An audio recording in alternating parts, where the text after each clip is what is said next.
kalian itu saya Kau bocil. juntak apa? Tapi Jawab dalam dulu. tanya saya Kau juntak bisa saya apa? sendiri kan, benar nggak?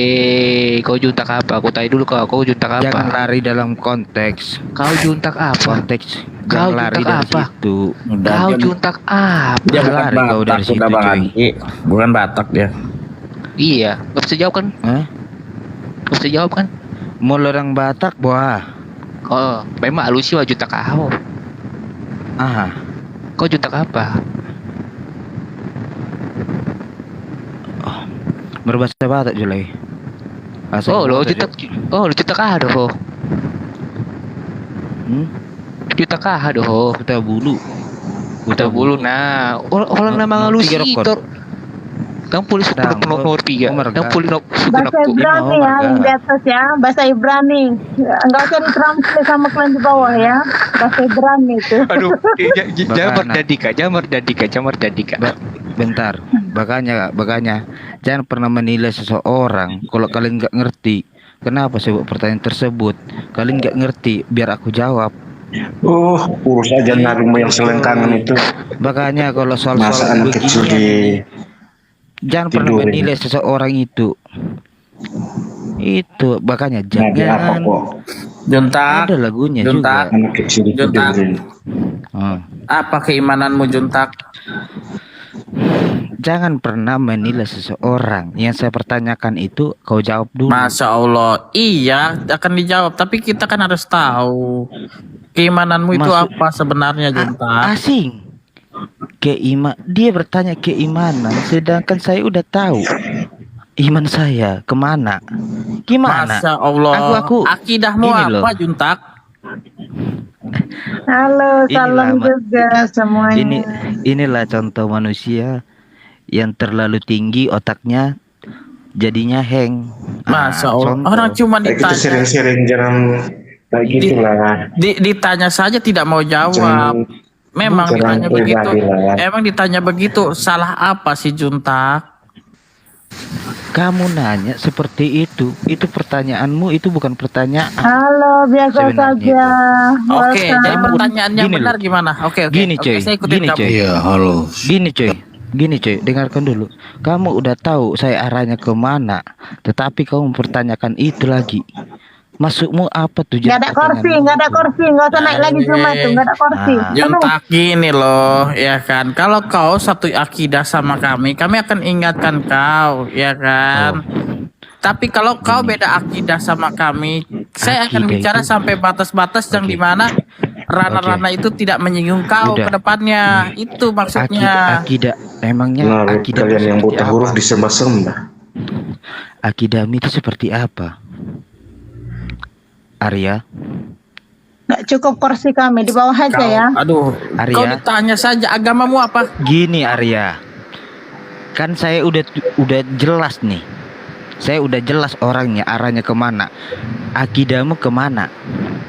Ah, Kalau saya naik gimana sih? Kak, dengan pertanyaan tersebut dari awal yang kau pertanyakan itu, kamu udah tahu arahnya kemana akidahku. Yang saya pertanyakan ini akidahmu bukan sendiri. Memang itu sulit. Saya tanya kepercayaanmu saja kau sulit. Pak Dehen, bentar Bang Arya. Pak Dehen boleh puterin 3 lagu rohani bentar Pak Dehen. Makanya Silakan kalau ini bisa Ibu Diana Pak aja. Dehen, Pak Dehen punya soundcard nggak? Maksudku boleh pasang dari Bapak dulu nggak? Tiga lagu rohani aja baru kita lanjutin diskusi kita. Gini. Nggak, Boleh nggak nggak? pakai soundcard aku. Kalau kita- semuanya dulu. Kalau Iya, kita Nggak enggak. pakai Soalnya soundcard aku. aku nggak udah pakai merasa yang soundcard. Bentar host. Maaf. Batak maaf, diem kok nih. dulu, bukan rumah ini. Suka kau Bentar. ngomong. Bentar Kalau dong, kita Kak berdiskusi Marcelina pasang dong. tentang Ya, aku nggak pakai soundcard loh. Kristenan. Oh yaudah, Kita tahu aku yang dulu masang musiknya, kita nyanyi bareng ya. Apa itu? Ya. Kita nyanyi bareng ya. Mari di. Ya, ayo. Pasu Josi juta kok. Ya, nikmati aja ya, Bang Arya, Juma di bawah Bakana. ya.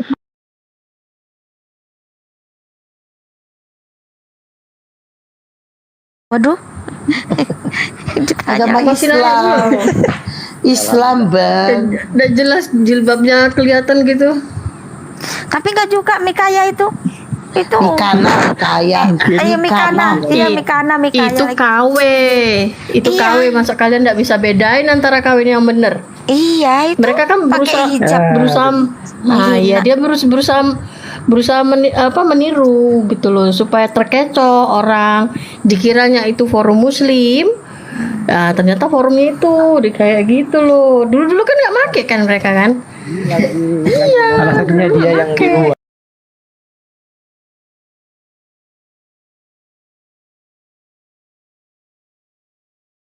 Dirinya di depan ciptaannya, unsur kemelekatan maha keadilannya gugur. Jadi di sini ibu mau mempertegas bahwa Tuhan unsur keilahiannya itu di mana sebenarnya. Jadi kami ini muslim ini hanya ingin bertanya, memperjelas sebagai tanda keimanan kami. Kami ini mencintai para nabi, ya, mencintai itu beriman kepada para nabi dengan cara itu mengembalikanlah sebagaimana posisi sebenarnya.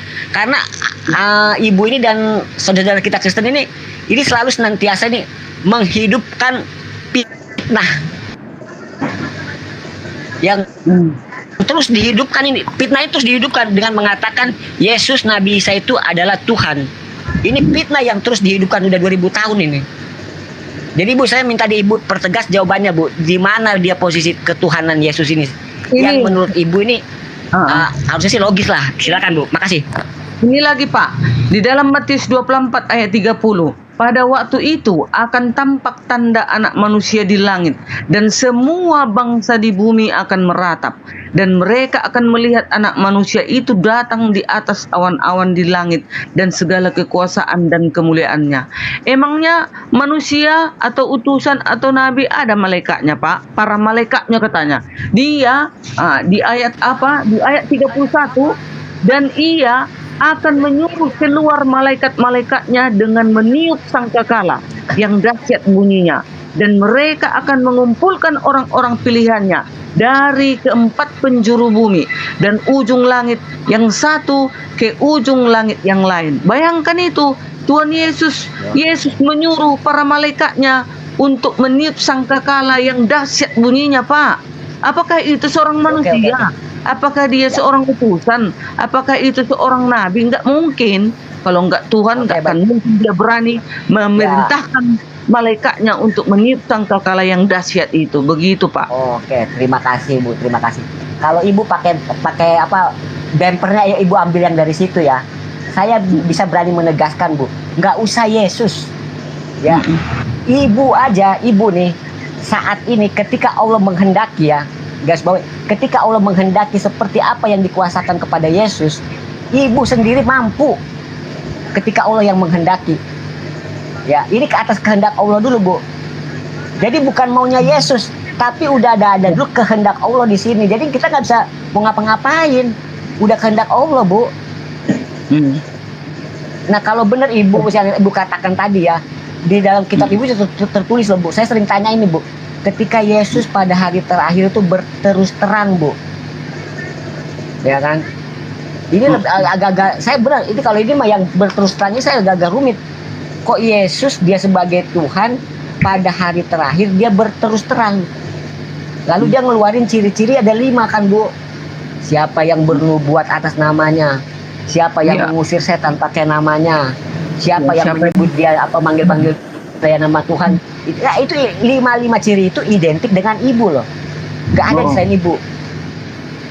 Nah saya mau tanya Bu, kalau dia benar Tuhan, kok dia berterus terang sih Bu? Apa ada kelupaannya Tuhan nih?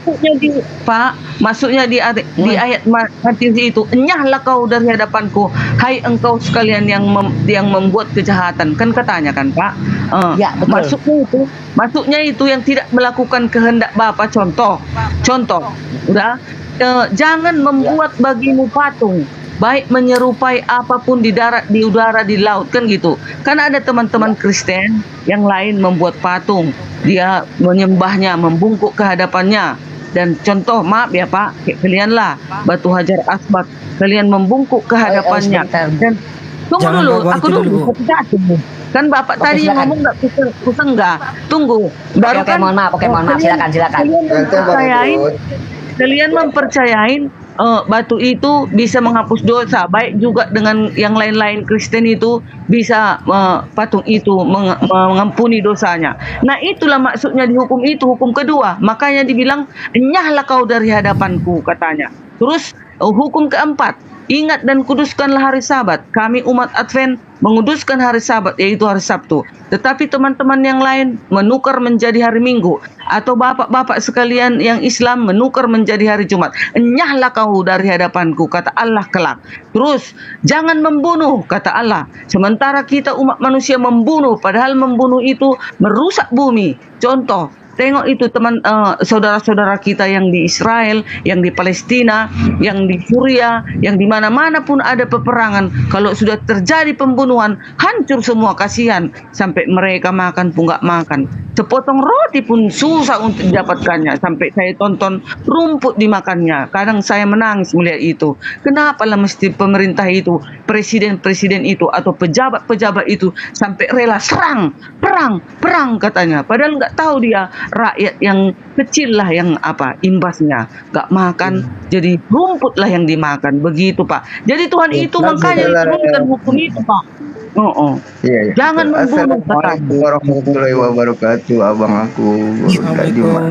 Waalaikumsalam warahmatullahi wabarakatuh. Semangat malam. Datang tinggal. Assalamualaikum warahmatullahi wabarakatuh. Bang Juma, Iya, abang usah muncul. Silakan Bang Juma, silakan. Mohon maaf, silakan. Kalau udah Bang Juma nongol, aku nggak bisa bicara lagi. Biasa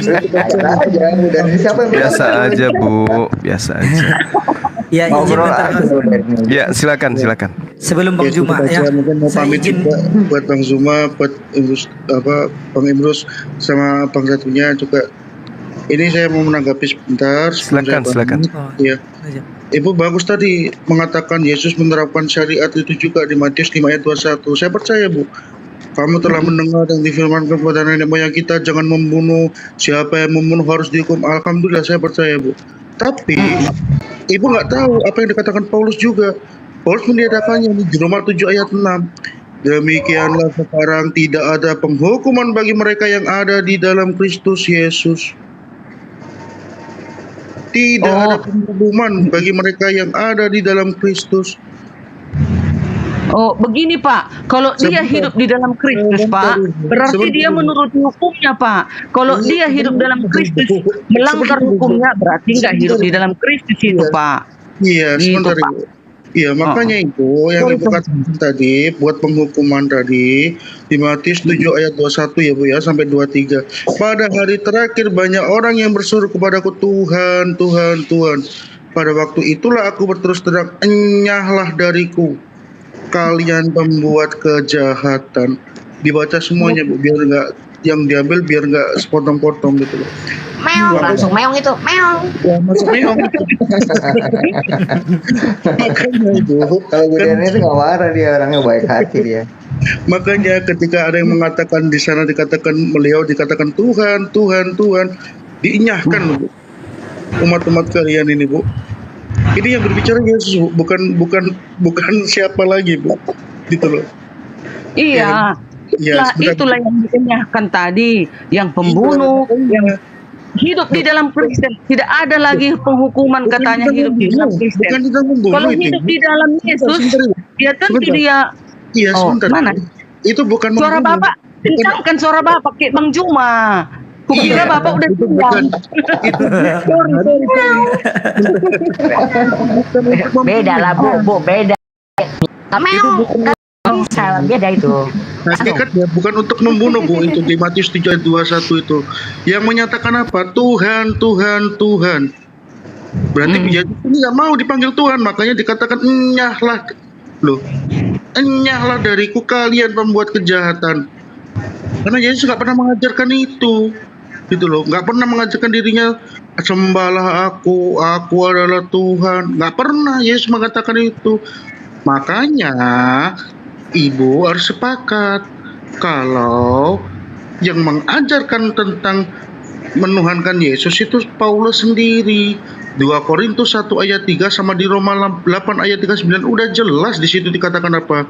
Terpujilah Allah Bapa Tuhan kita Yesus Kristus, Bapa yang penuh balas kasihan dan Allah sumber segala penghiburan. Baik yang di atas, di bawah ataupun sesuatu makhluk lain tidak akan dapat memisahkan kita dari kasih Allah yang ada dalam Kristus Yesus. Itu kalau Paulus bicara di akhir itu haleluya gitu, Bu. Nah, udah Ibu. Silakan. Ya, Silakan saya Ibu. pamit dulu buat Kurnia Bang Zuma, juga Bang Imrus, ya Bang Nakis juga. Soalnya agak nggak enak badan. Besok mungkin dilanjut lagi. Ya udah, assalamualaikum warahmatullahi wabarakatuh. Waalaikumsalam warahmatullahi Waalaikumsalam warahmatullahi wabarakatuh. Ya, Mbak Udari silakan. Apa mau ditambah? Bu Dari dulu silakan. Jawab. Itu tadi siapa yang ngomong? Aku? Ya, boleh ya. Boleh ya? Iya, boleh Itu lah. tadi yang dibilang itu yang sudah hidup di dalam Kristus tidak ada lagi penghukuman. Maksudnya begini tuh. Kalau sudah saya hidup di dalam Kristus, berarti aku harus menuruti hukum-hukumnya tadi.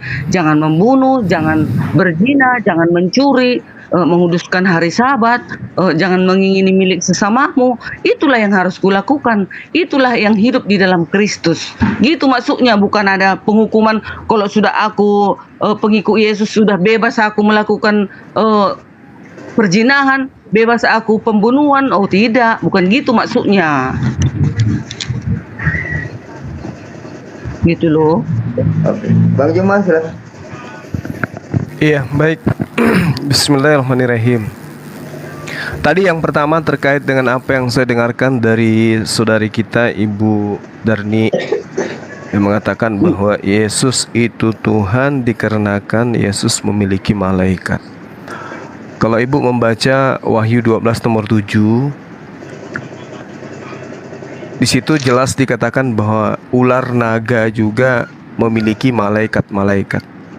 Apakah kemudian ular naga ini adalah Tuhan? Kan gitu. Sedangkan kalau Yesus datang itu kan datangnya sebagai anak manusia. Kalau anak manusia ini Tuhan, ya berarti ibunya juga Tuhan. Berarti Yudas memiliki saudara Tuhan. Berarti Yakobus memiliki kakak yang adalah Tuhan. Dan Elizabeth memiliki ponakan yang adalah Tuhan.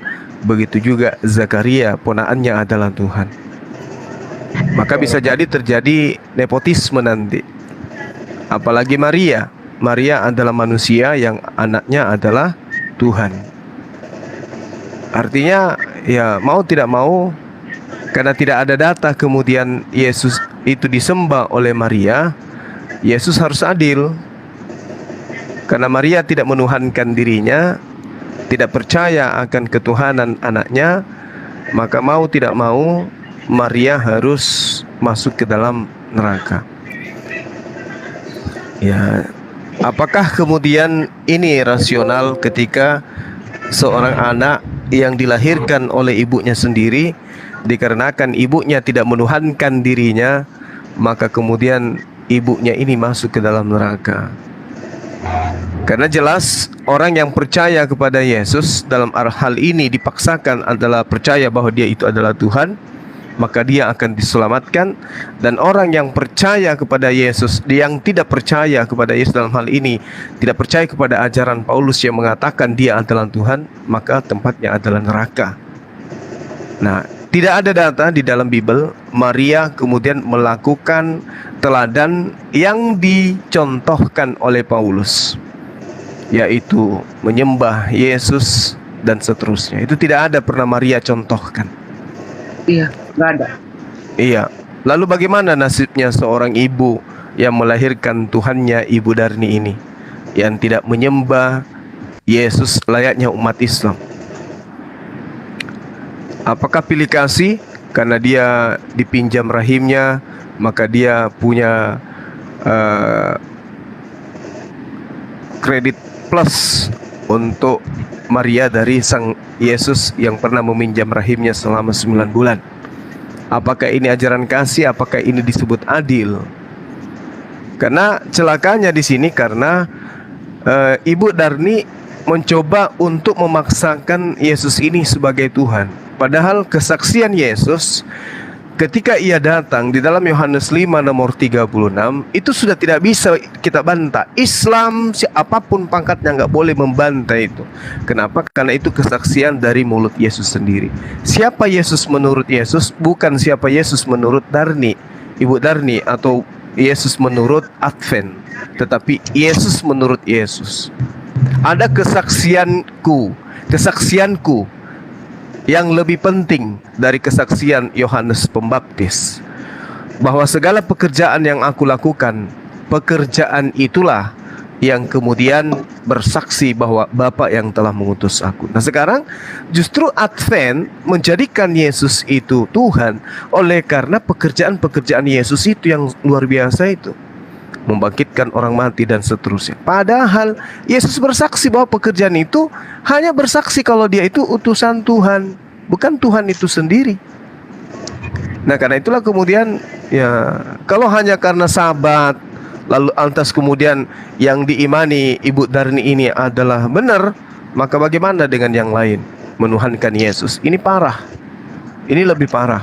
Tak ada artinya Sabat dipelihara kalau mengkuduskan Tuhan pencipta langit dan bumi itu dibatalkan kekudusannya dengan menyembah anak manusia.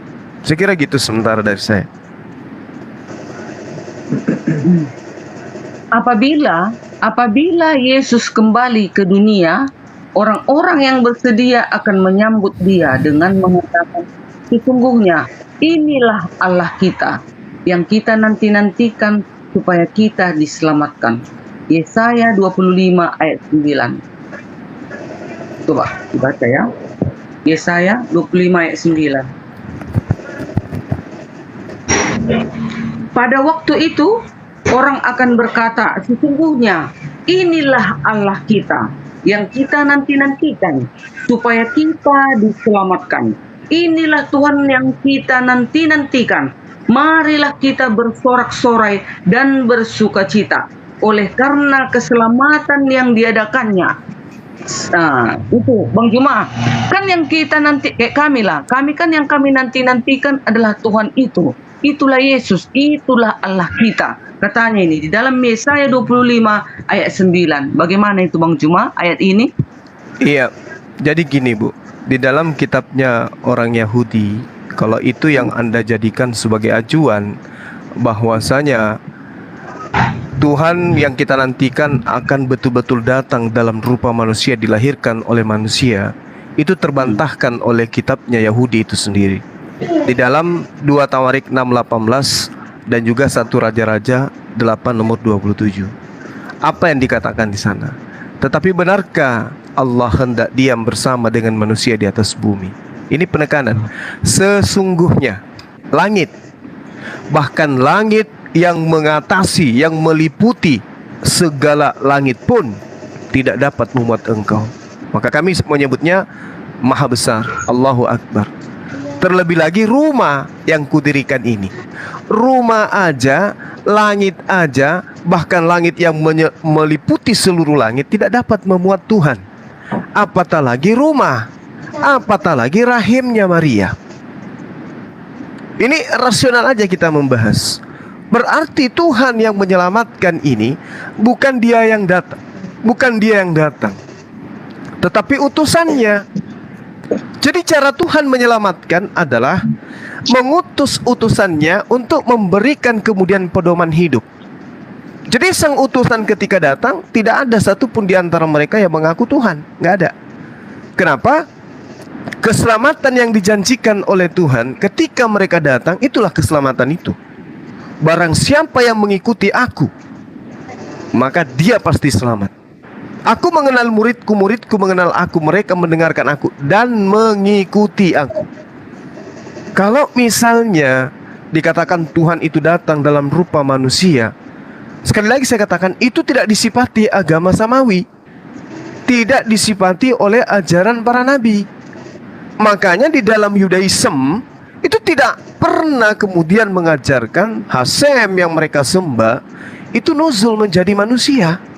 Seketika Tuhan menjadi manusia itu hanya ada di perjanjian baru. Harusnya kemudian ketika sudah ada data bahwa Tuhan tidak akan mungkin nuzul menjadi manusia, tidak akan memuat orang yang datang yang kemudian memperlihatkan tanda-tanda, itu diimani cukup sebagai utusan Tuhan. Contoh misalnya di dalam Kisah Para Rasul 2 nomor 22. Ini data. Apa yang diterangkan di sana?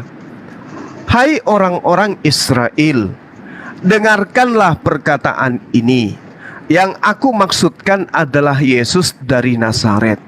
Jadi kalau merasa sebagai orang Israel, harusnya mendengarkan. Yang aku maksudkan adalah Yesus. Ini Yesus yang diangkat sebagai aktor pada saat itu. Seorang yang telah ditentukan oleh Allah dan yang dinyatakan kepadamu dengan kekuatan-kekuatan dan mujizat-mujizat dan tanda-tanda yang dilakukan oleh Allah dengan perantaraan Yesus.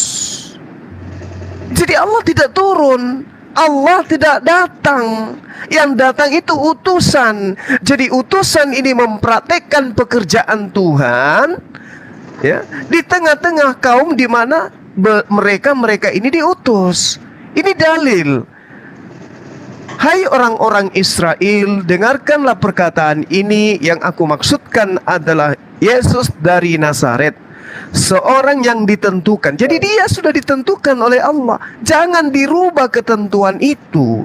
Apa ketentuan Allah kepada Yesus dari Nazaret? Ditentukan oleh Allah untuk kemudian melakukan kekuatan dan mujizat serta tanda-tanda di depan Bani Israel yang dilakukan oleh Allah melalui Yesus. Makanya Yesus mengatakan, aku tidak bisa berbuat apa-apa dari diriku sendiri. Apa yang aku lakukan adalah apa yang diperintahkan.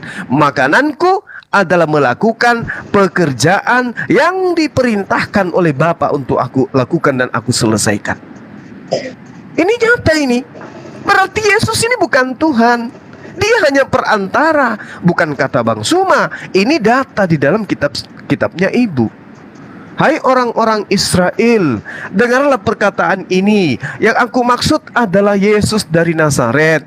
Dia seorang yang telah ditentukan oleh Allah, yang dinyatakan kepadamu dengan kekuatan-kekuatan dan mujizat-mujizat dan tanda-tanda yang dilakukan oleh Allah melalui perantaraan Yesus di tengah-tengah kamu, seperti yang kamu tahu. Coba. Jadi Yesus datang melakukan mujizat bukan sebagai Tuhan. Dia sebagai duta, dia sebagai utusan Tuhan untuk melakukan mujizat, melakukan tanda-tanda, melakukan kekuatan. Sebagai apa? Sebagai pembuktian bahwa dia itu bukan utusan setan. Dia utusan Allah.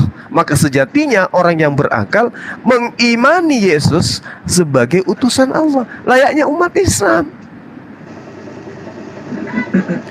Ini yang seharusnya Ibu Darni pahami sebelum kabur. Ya mungkin teman-teman yang lain ada yang ingin menambahkan atau Bu Darni, silakan. Selamat malam Bang Palopo. Selamat malam. Iya, assalamualaikum, Neng. Waalaikumsalam warahmatullahi wabarakatuh. Bu Darni naik lagi sini. Dan Raka Dampok Durian. Dia Mas Hamba kayaknya, Bos. Oh, Masya Allah. Alhamdulillah. Iya. Mau ke Salam Makassar sama juga, keluarga. Iya. Tabe Sampu. Ada yang saya mau tanya-tanya gini tentang 1 Korintus 11:14 ini yang tentang apa itu rambut gondrong itu hina. Bang Palopo. 1 Korintus 11. Oh iya, udah. 1 Korintus 11 nomor berapa? 4 ya? 14 ya, tentang yang terhina itu kalau rambut gondrong. Itu bagaimana itu maksudnya itu? Kalau Bu Darni jangan dibilang gondrong, dia pirang dan dia poni cantik gitu loh. Cantik, boleh. Iya. Tapi sebelum kita ini 1 Korintus 11 itu kan jelas. Jadi gini. Kalau kita melihat di dalam 1 Korintus 11 nomor 1 dalam original teks, ya, dalam kitabnya ibu kita ini, saudari kita yang baik hati ini, di situ dijelaskan dalam original teks, jadilah pengikutku. atau jadilah teladanku sebagaimana aku ini juga adalah Kristus. Tapi Lembaga Kitab Indonesia kemudian merubah, entah mungkin memperbaiki original teksnya. Di situ bunyinya berubah, jadilah pengikutku sama seperti aku menjadi pengikut Kristus. Jadi kalau misalnya dia mengatakan dirinya juga Kristus, dia mengangkat dirinya karena dia botak, makanya dia menghujat orang yang gondrong. Gitu bang. Waduh. Iya. Karena dikatakan, karena di situ dikatakan, bukankah alam sendiri menyatakan kepadamu bahwa adalah kehinaan bagi laki-laki jika ia berambut panjang? Ini dusta ini. Karena tidak ada alam yang mengatakan bahwa laki-laki yang berambut gondrong itu adalah sebuah kehinaan. Bahkan rambut itu adalah mahkota. Kan gitu. Yang dikatakan kemudian oleh saudara Paulus di sini itu kemudian mencerminkan bahwa saya memang beliau sudah mengangkat dia punya diri gitu untuk kemudian lebih diteladani, karena dikatakan dalam 1 Korintus 11 nomor 1 di dalam original teksnya itu dikatakan jelas sekali bahwa saya jadilah pengikutku, jadilah teladanku sebagaimana aku ini juga Kristus. Jadi dia juga mau diteladani karena dia juga Kristus. Makanya dikatakan dalam 1 Korintus 14 itu ya, akulah, dikatakan gini, akulah yang menjadi bapakmu di dalam Yesus Kristus. Jadi dia juga menjadi bapak di dalam Yesus Kristus, Paulus ini. Ya, tapi itu adalah hak dari teman-teman kita Kristen untuk kemudian mengikuti. Makanya Ibu Darni memuliakan hari Sabat, tetapi sayangnya hukum utama itu diganti dengan anak Maria.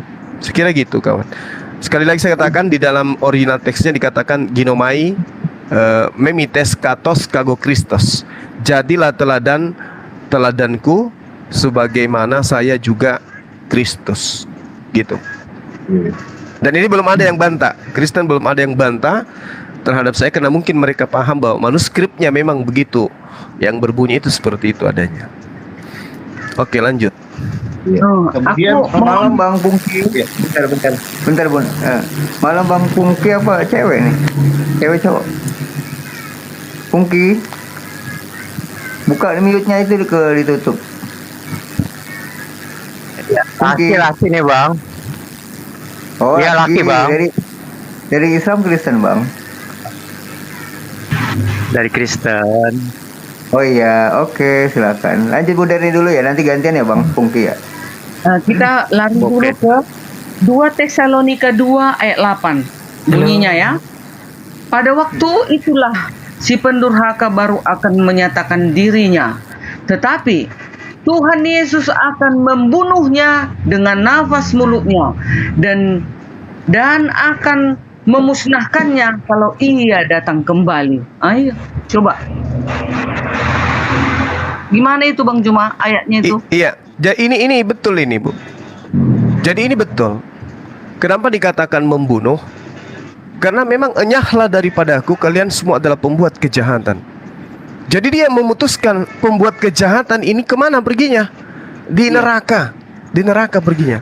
Matius 13 nomor 50. Jadi pembuat kejahatan yang dimaksud di sini adalah mereka yang tidak melakukan kehendak Tuhannya Yesus. Enyahlah daripadaku kalian semua pembuat kejahatan. Kenapa mereka disebut sebagai pembuat kejahatan? Mereka sudah pada level memanggil Yesus itu Tuhan, kemudian bermujizat, kemudian bernubuat, kemudian mengusir setan. Kenapa? Saking percayanya. Saking percayanya. Kenapa dia bisa melakukan itu? Ya karena iblis menyesatkan orang yang percaya kepada cincin yang bisa mendatangkan kemanfaatan. Orang yang percaya pada sebuah trisula atau percaya kepada jimat yang bisa mendatangkan kekebalan dan seterusnya. Itu bisa terjadi. Kenapa? Karena dia dibantu oleh jin, dibantu oleh iblis, dibantu oleh setan. Begitu juga orang yang terlalu percaya kepada konsep yang diajarkan oleh sesuatu yang bukan firman Tuhan. Dia bisa mengobati orang, mengusir setan, bermujizat. Bisa. Tetapi apakah kemudian yang mereka lakukan itu adalah sesuai dengan kehendak perintah Tuhan? Tidak. Maka dikatakan, enyahlah daripada aku kalian semua pembuat kejahatan. Jadi kalau dikatakan pada waktu itulah si pendurhaka baru akan menyatakan dirinya, tetapi Tuhan Yesus akan membunuhnya dengan napas mulutnya dan akan memusnahkannya kalau ia datang kembali. Ini boleh benar ini. Dalam arti kata bahwasanya ketika Yesus itu datang, berdasarkan yang ada di dalam Yohanes 12 nomor 48, barang siapa yang menolak aku, dia sudah ada hakimnya, yaitu firman yang pernah aku katakan kepada mereka, firman itulah yang akan menjadi hakimnya. Nah, sehingga ketika Yesus mengatakan, aku utusan Tuhan, kesaksianku hanya utusan Tuhan, aku datang sebagai utusan Tuhan, Bapa lebih besar daripada aku, doa dikabulkan oleh Dia yang ada di surga. Aku sudah mengatakan itu, tapi toh masih diajarkan Yesuslah Tuhan, Yesuslah Tuhan, Yesuslah Tuhan, maka orang ini akan mati. Kenapa mati? Dia memutuskan, kamu menyembah aku tidak pernah perintahkan, maka enyahlah daripada aku. Ketika orang itu dienyahkan oleh Yesus, Tuhan Maha Pencipta yang mengutus dia, otomatis tidak akan protes. Kenapa? Tuhan itu Maha melihat, oh memang si fulan ini nyembah kamu kok. Makanya di Al-Quran, wa isqalallahu ya Isa bin Maryam a anta qulta linnas tahizuni wa ummi ilaihaini min dunillah. Wahai Isa, apakah engkau yang mengatakan kepada orang-orang bahwa engkau sembahlah dirimu dan juga ibumu selain daripada aku? Apa kata Nabi Isa alaihissalam? Maha suci engkau ya Allah, aku tidak pernah mengatakan apa yang bukan hakku untuk aku katakan. Aku mengatakan kepada mereka, ma qultu lahum illa ma amartani bi ani a'budullah rabbi wa rabbakum. Sembahlah Allah, Tuhanku dan Tuhanmu, dialah Allah itu. Nah, inilah yang kemudian kalau kita cari sama ibu dari ibu, tolong tunjukkan di mana Yesus pernah mengatakan sembahlah aku dan juga sembahlah Allah, atau sembahlah Bapa juga sembahlah aku. Nggak ada. Itu Al-Quran sudah torehkan 1400 tahun silam. Dan itu terbukti di dalam kitab saudara. Kata Bapa sama dengan Tuhan. Ketika Yesus mengatakan Bapakku, itu sama dengan Tuhanku. Dan kita tidak bisa pungkiri itu. Bapakku sama dengan Tuhanku. Bapa itu adalah Tuhan. Tuhanku, Bapakku itu sama. Nah, sehingga Yesus ketika datang kepada Bani Israel mempraktekkan bertuhan, tapi sekarang dituhankan. Lalu menjadikan apa? Satu poin. Apa itu? Menjaga hari kudus, yaitu hari Sabtu, hari Sabat. Itu aja terus digaungkan. Apalah artinya hari kudus itu dikuduskan, tapi Tuhan diduakan dengan makhluknya, dengan ciptaannya. Percuma. Sekira begitu dari saya. Silakan. Begini, Bang Ucai, selamat malam. Bentar, Bang Ucai, selamat malam Bang Ucai. Malam Bang Ucai. Oh iya. Dari Kristen ya Bang? Waalaikumsalam warahmatullahi wabarakatuh. Waalaikumsalam. Oh Islam. Ya lanjut Bu Derni dulu apa Bang? Itu Bang apa tuh? Bang Pungki. Silakan. Ya, saya ajang nanya ya, Bang Juma ya. Ya, silakan Bang. Silakan Bang. Iya. Gini Bang Juma tuh harus bedain dulu antara Yesus dengan Nabi Isa itu sama Bang Juma gitu. Gitu Bang Juma. Iya. Nah, kalau gini Bang, satu-satunya penyelamat, maksud saya gini, satu-satunya materi yang bisa menyelamatkan Kristen, bahwa Kristen itu adalah ajaran dari Timur Tengah, bukan dari Romawi Yunani, bukan dari Antioquia, adalah ketika orang Kristen itu menggunakan istilah-istilah Timur Tengah, termasuk Isa alaihissalam, Isa al-Masih, Alkitab, Allah, Nabi, Rasul. Ketika kemudian Anda melepaskan itu, tak ada lagi istilah-istilah Islam dalam kitab saudara, termasuk Yesus, maka rana yang kemudian terlihat ajaran Anda jelas warnanya adalah Yunani. Itu yang Oke. Iya. Ya, tapi gini Bang Juma harus bisa bedain. Iya. Jadi Bang Juma harus percaya bahwa Yesus itu beda dengan Isa. Itu harus digarisbawahi Bang Juma. Gitu. Maksud saya begitu Bang Juma. Iya, kami umat Islam itu memahami titik perbedaan itu dan juga memahami titik persamaan itu. Ada persamaan dan ada perbedaan. Nggak ada persamaan Bang Juma, nggak ada. Kalau nggak ada persamaan, kenapa di dalam kitab saudara ada kata rasul? Rasul itu hanya sekedar rasul gitu, seperti nabi, tapi beda dengan Yesus, Bang Juma. Terus yang kemudian yang perlu Anda pahami, kitab tertua yang pertama kali diterjemahkan ke dalam bahasa Melayu itu bukan Yesus tapi Isa Al-Masih. Iya, tapi kita nggak percaya dengan Isa Al-Masih, Bang Juma. Ya, sama dengan kami, saudaraku. Kami juga nggak percaya kepada Yesus Kristus yang Anda tuhankan itu sebagai Tuhan. Samanya kita. Oh, Sama. Iya, nggak apa-apa. Memang nggak percaya karena kan memang Yesus itu nggak tertera di dalam Al-Quran gitu, Bang Juma. Iya, betul. Dan juga Anda harus paham bahwasanya tulisan Allah di dalam kitab saudara juga tidak ada tertera di dalam kitab Yunani. Termasuk kata Alkitab, termasuk kata Nabi dan Rasul, termasuk kata mujizat, termasuk kata iman. Itu nggak ada di kitab saudara. Tapi kenapa sekarang kok rada-rada Islam-Islaman kitab saudara ini? Bukannya ke Yunani-Yunanian supaya memiliki jati diri yang jelas gitu loh. Oh enggak, kalau kata Allah itu kan Tuhan, Bang Juma. Jadi itu dari masuk bahasa Indonesia juga. Oh salah Anda. Anda keliru di situ. Kelirunya di sana Anda. Kalau Anda mengatakan bahwa Allah itu artinya Tuhan, Allah itu artinya semisal atau seperti, misalnya kamu cantik ala rembulan, kan gitu ya. Kamu manis alai bumbung, kan gitu. Tapi kalau yang Anda maksud itu ALLAH, itu bukan dalam arti penamaan Tuhan, sinonimnya bukan. Itu adalah nama pribadi sembahan umat Islam. Gitu loh Bang.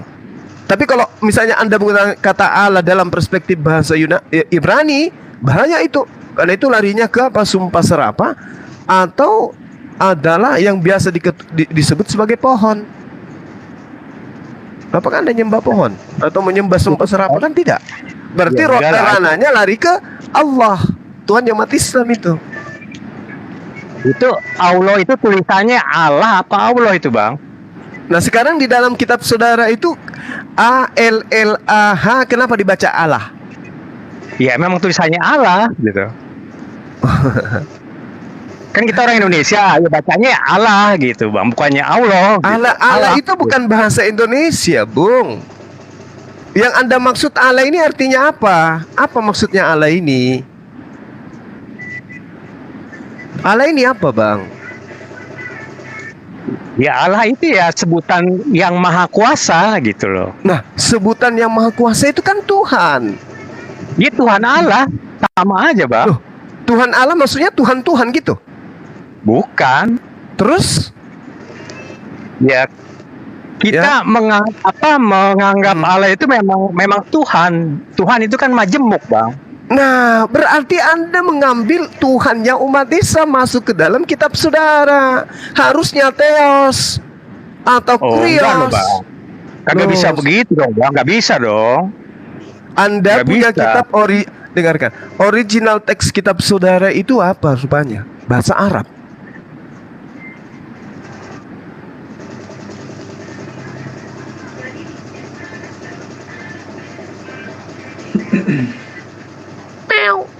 Terus? Ya kan original teks kitab saudara kan Yunani, Bung. Kata Tuhan di sana Theos, God. Masuk ke Indonesia terjemahannya bukan Allah, tapi Tuhan. Oke? Ini ya, tapi ini kan mungkin ikut juga, Allahnya ada juga. Allah itu diambil dari Quran, saudaraku, diambil dari terjemahan Al-Quran. Lah kan sebelum Quran gini loh Bang Juma, sebelum Quran kan tuh Injil dulu, baru Quran. Jadi yang ngikut Injil dulu apa Quran dulu gitu loh. Bukan seperti itu cara belajarnya, saudara. Anda lihat original teks kitab saudara dulu. Ya enggak, sekarang saya tanya Injil dulu apa Quran dulu menurut Anda? Ya, Theos duluan lah daripada apa yang Anda ambil dari kata Allah. Benar nggak? Iya. Ya berarti Injil dulu kan? Ya Injil dulu. Nah sekarang Injilnya menggunakan kata Theos. Dengarkan, Injil ini yang Anda maksud itu menggunakan kata Theos atau menggunakan kata Allah? Ya itu kan sudah diterjemahkan seperti itu. Sebutan God kan orang asing maksudnya. Diterjemahkan kemana bang? Diterjemahkan kemana?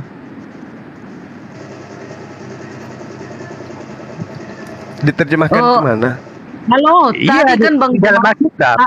Halo, tadi kan Bang Juma di hall aku dengar bahwasanya kata Allah itu diterjemahkan oleh orang Muslim dulu gitu, penerjemahnya gitu. Makanya dibuat Allah di dalam Alkitab, gitu loh. Nah, apakah sekarang hal-hal ini nggak bisa direvisi, Bu? Kan yang lain bisa itulah, direvisi. Babi bisa direvisi menjadi jonga, ya kan? Babi hutan bisa menjadi babi kota, kan bisanya dirubah. Kenapa Allah ini ngotot kali dipakai? Ada apa sebenarnya? Ya nggak ada apa-apa. Memang kita udah menyebutnya Allah loh.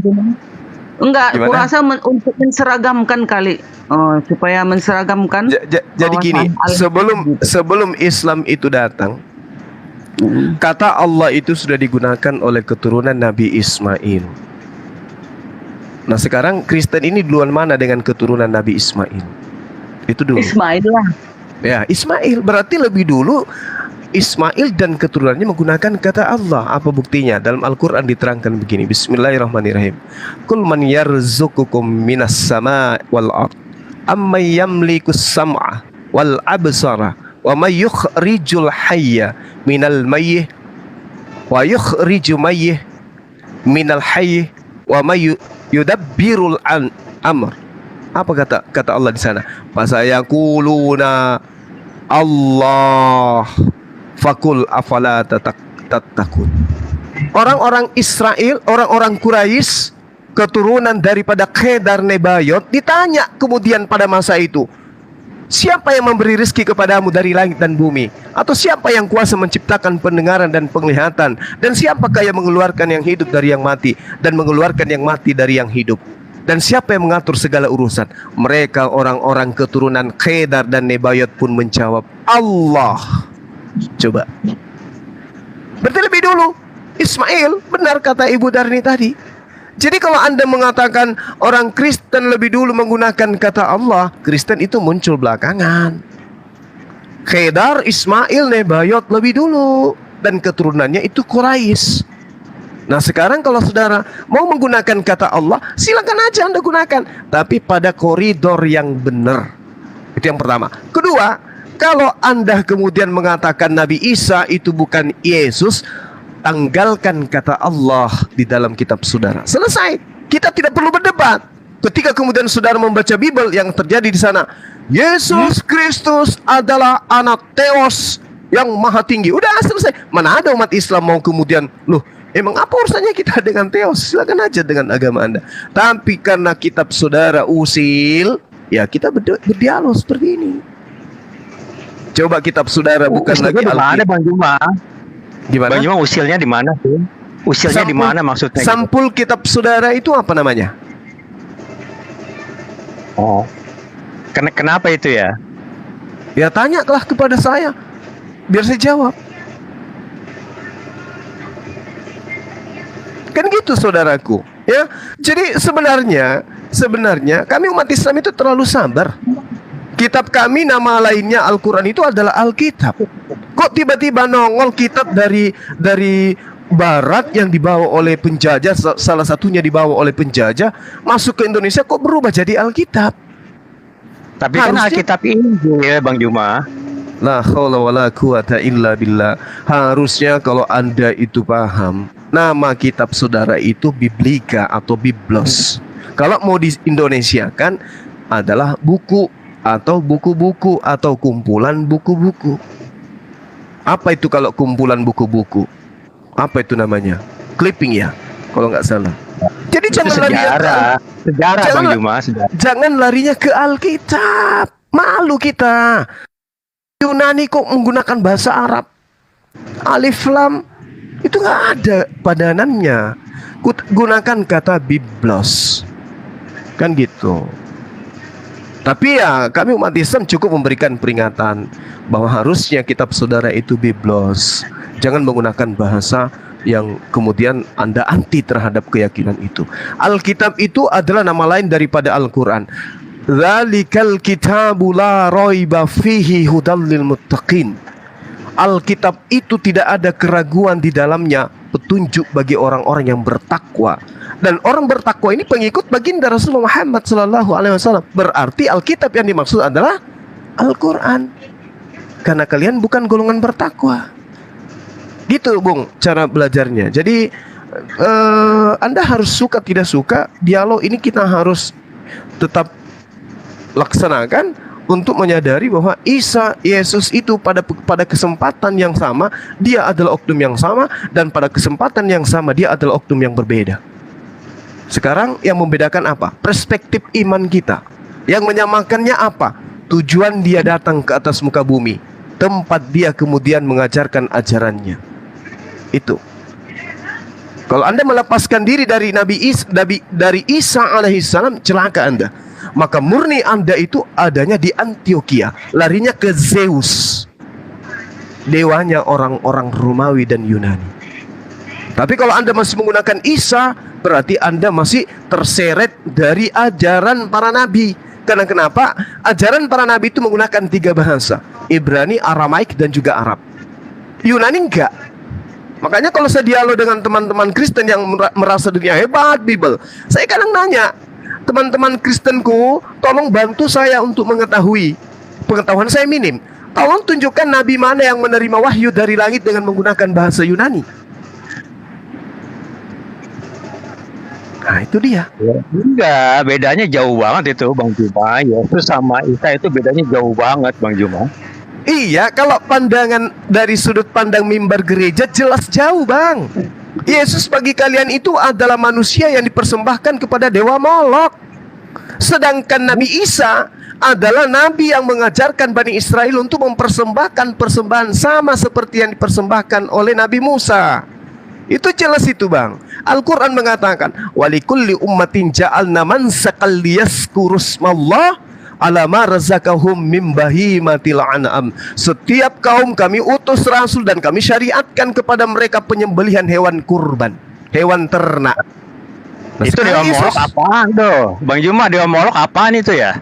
Dewa Molok itu adalah dewanya orang-orang pagan yang senantiasa ketika menurut orang pagan penyembahnya lagi murka dewa mereka, mereka senantiasa mempersembahkan darah manusia untuk menebus, untuk mendamaikan, untuk mengademkan, untuk menghilangkan kemurkaan dewa-dewa mereka. Apa yang ada itu sejarahnya Dewa Molok? Sabar saudaraku. Sabar saudaraku. Sekiranya kalian tidak mempersembahkan darah Yesus, sekiranya Yesus tidak mempersembahkan dirinya sebagai tebusan untuk kalian, maka murka Tuhan itu akan tetap berada pada kalian. Benar kan? Untuk mendamaikan dan menjalin hubungan antara Tuhan kalian dengan kalian, Yesus harus menjadi korban di tengah-tengahnya. Betul nggak? Enggak betul. Kagak betul. Berarti Anda menyelisih dalil yang ada di dalam kitab saudara sendiri. Tujuan dari Dewa Molok itu siapa? Siapa Dewa Molok itu? Dewa Molok itu sembahan-sembahan orang paganisme.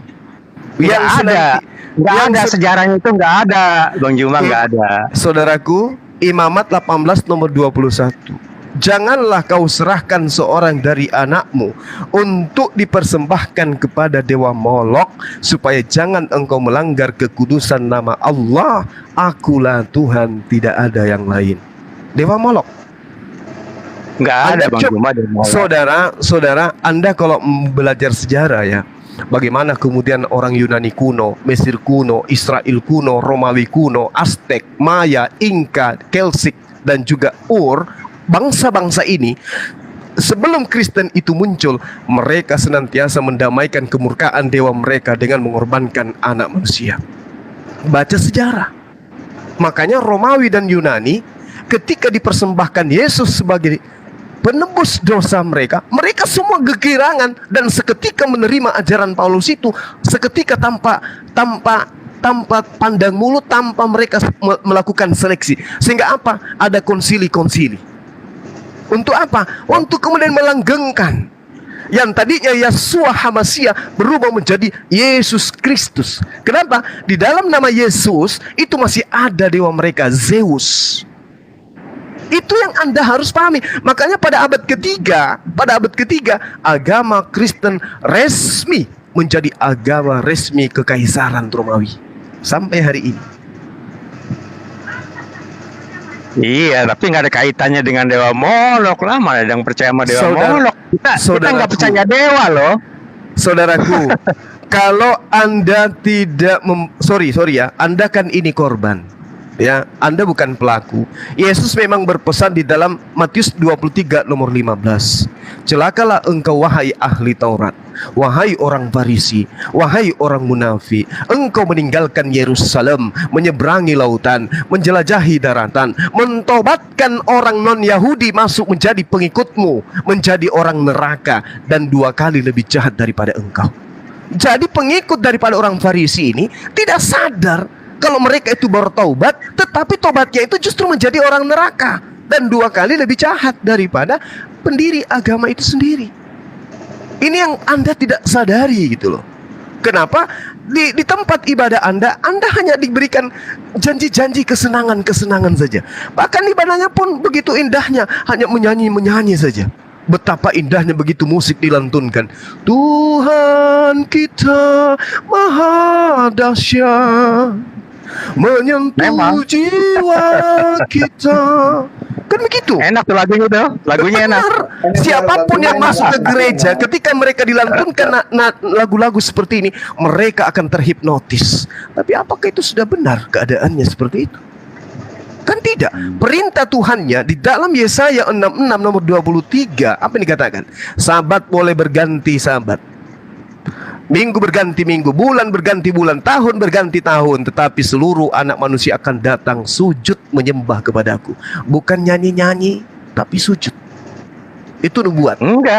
Enggak gini lah Juma. Apa Bang Juma itu nyanyi itu kita tuh sama aja kita memuji dia gitu. Maksudnya lo gitu Bang Juma gitu. Ya, silakan Anda lakukan itu. Itu adalah agama saudara. Silakan, nggak apa-apa. Saya hanya membaca data bahwa nubuat Tuhan yang datang di dalam kitab para nabi, semua manusia itu layaknya datang bersujud, bukan nyanyi-nyanyi, bersujud dalam menyembah. Dan itu hanya diperhatikan oleh Yudaism dan juga Islam. Gitu saudara. Nah, kembali kepada yang tadi, bahwa ketika Anda terheran-heran kenapa harus ada dewa Molok, di dalam Imamat 1 nomor 2, bicaralah kepada orang Israel. Jadi memang orang Israel. Kalau Anda bukan orang Israel, Anda mau persembahkan anak manusia, mempersembahkan anak ayam, anak cicak, anak kodok, anak buaya, silakan. Tapi anak Israel, apa yang dikatakan oleh Tuhan? Berbicaralah kepada orang Israel dan katakan kepada mereka, apabila seseorang di antaramu hendak mempersembahkan persembahan kepada Tuhan, haruslah persembahanmu yang kamu persembahkan itu dari ternak, yaitu lembu, sapi, kambing, domba. Haruslah. Kalau Tuhan sudah mengatakan harus, maka posisinya wajib hukumnya. Melanggar dosa. Dosa neraka. Wajib. Berarti apa yang harus dipersembahkan? Hewan kurban, hewan, bukan manusia. Yesus pun mengajarkan untuk hewan. Matius 8 nomor 4 itu jelas. Pergilah kepada iman, perlihatkan dirimu kepada imam. Ya, lalu apa? Persembahkanlah persembahan yang diperintahkan oleh Nabi Musa. Ini perintah Yesus, Bu. Tapi yang ada di dalam kitab saudara, apa yang dikatakan? Yesus telah menebus kita. Ya, dengan cara dia mati terkutuk di atas tiang salib. Efesus 1 nomor 7. Sebab di dalam Yesus dan oleh darahnya kita beroleh penebusan, yaitu pengampunan dosa menurut kekayaan kasih karunia-Nya. Efesus 5 nomor 2. Dan hiduplah di dalam kasih, sebagaimana Yesus juga telah mengasihi kamu dan telah menyerahkan dirinya untuk kita sebagai persembahan dan korban yang harum bagi Theos. Theos yang mana yang minta darah? Manusia. Ini Paulus seandainya masih hidup, saya tanya ke dia, Paulus, yang kamu maksud dalam suratmu kepada orang-orang yang ada di Efesus sana, saya ingin tahu, Theos yang kau persembahkan darah anak Maria itu Theos yang mana? Karena Hasem, Yothe, Vave, Elohim tidak menginginkan darah manusia. Ini yang kamu ajarkan kepada Romawi Yunani, wahai Paulus, ini apa? Maka Yesus menjawab, Matius 23 nomor 15, Celakalah engkau wahai orang Farisi, engkau menyeberangi lautan, menjelajahi daratan, mentobatkan orang, dan setelah mereka bertobat engkau jadikan mereka orang neraka dan 2 kali lebih jahat daripada engkau. Sekarang permasalahannya, atas kehendak siapa saudara menuhankan Yesus? Kalau bukan atas kehendak Hasem yang diperkenalkan oleh para nabi, maka jatah Anda ada di dalam Matius 13 nomor 50. Enyahlah engkau masuk ke dalam neraka, karena orang jahat itu dilemparkan ke dalam api neraka yang menyala-nyala. Ya, saya sih kalau jadi Anda saya nggak mau. Nggak mau saya. Silakan. Bang Juma Yang ini lain. ada Dewa Molok beneran bukan nih Dewa Molok nih. Malam Dewa Molok. Nah ini dia ini. Ya, jangan minta korban di sini, Bang. Halo Bang Zuma, aku lagi mencari persembahan darah Yesus yang harum Bang Zuma. Wah, mana ada kah? Assalamualaikum. Nggak ada pengorbanan kedua, Bang. Cukup sekali, Bang. Ini Kristen apa Islam ya Dewa Molok nih? Ya dia bukan orang beragama, bukan orang, dia dewa kok. Oh iya ya Dewa. Jadi biar duduk di sini aja Bang. Diislamkan Nggak apa-apa, Bang, sudah diislamkan aku. Oh Ya, iya. berarti harus ganti nama berarti. Menyeramkan. Kita Bu Derni dulu ya Bu Derni. Oh, iya Bang Juma. Ini Bang Juma. Ya silakan. Bu. Kita baca dulu. Tadi Ya. belum ada dibahas ini, belum ada dijawab. Yesaya 25 ayat 9. Iya. Apabila Yesus kembali ke dunia, orang-orang yang bersedia akan menyambut dia dengan menyatakan, sesungguhnya inilah Allah kita yang kita nanti-nantikan supaya kita diselamatkan. Ayo, apa itu Bang Juma? Di data berapa, Bu? Yesaya 25 ayat 9. Yesaya 25 Ayat 9. Iya. Apabila Bisa diulang dibaca. Apabila Yesus kembali ke dunia, orang-orang yang bersedia akan menyambut dia dengan menyatakan, sesungguhnya inilah Allah kita yang kita nanti-nantikan supaya kita diselamatkan. Jadi di situ tidak ada kata Yesus, Bu. Ibu sisipkan kata itu, bahaya itu. Di situ Elohim. Iya, tapi kan yang datang kan Yesus, Bang Juma. Mana ada Elohim yang datang? Oh gini, oke. Ibu masih bisa diselamatkan kalau pola ibu seperti ini. Jadi gini, Bu. Ibu mengatakan yang datang itu adalah Yesus. Betul, Bu ya? Oke. Betul. Ibu boleh bacakan saya Yohanes 8 nomor 42.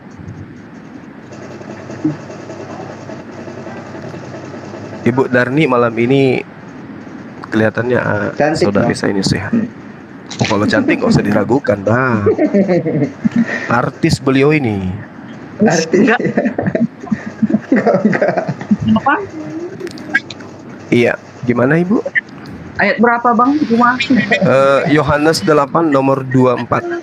42. Ayat 42. Siap. Oke, kata nomor 24. Kata Yesus kepada mereka, jikalau Allah adalah Bapamu, kamu akan mengasihi aku, sebab aku keluar dan datang dari Allah, dan aku datang bukan atas kehendakku sendiri, melainkan Dialah yang mengutus aku. Ini pengakuan siapa, Bu? Pengakuan Yesus kan? Ibu mengatakan bahwasanya sesungguhnya inilah Allah kita, inilah Tuhan kita, inilah Elohim kita yang kita nanti-nantikan supaya kita diselamatkan. Inilah Tuhan yang kita nanti-nantikan. Marilah kita bersorak-sorak dan bersukacita oleh karena keselamatan yang diadakannya. Nah, kalau Yesus di sini ada dua oknum. Yang pertama adalah Allah. Allah ini yang dinanti-nantikan.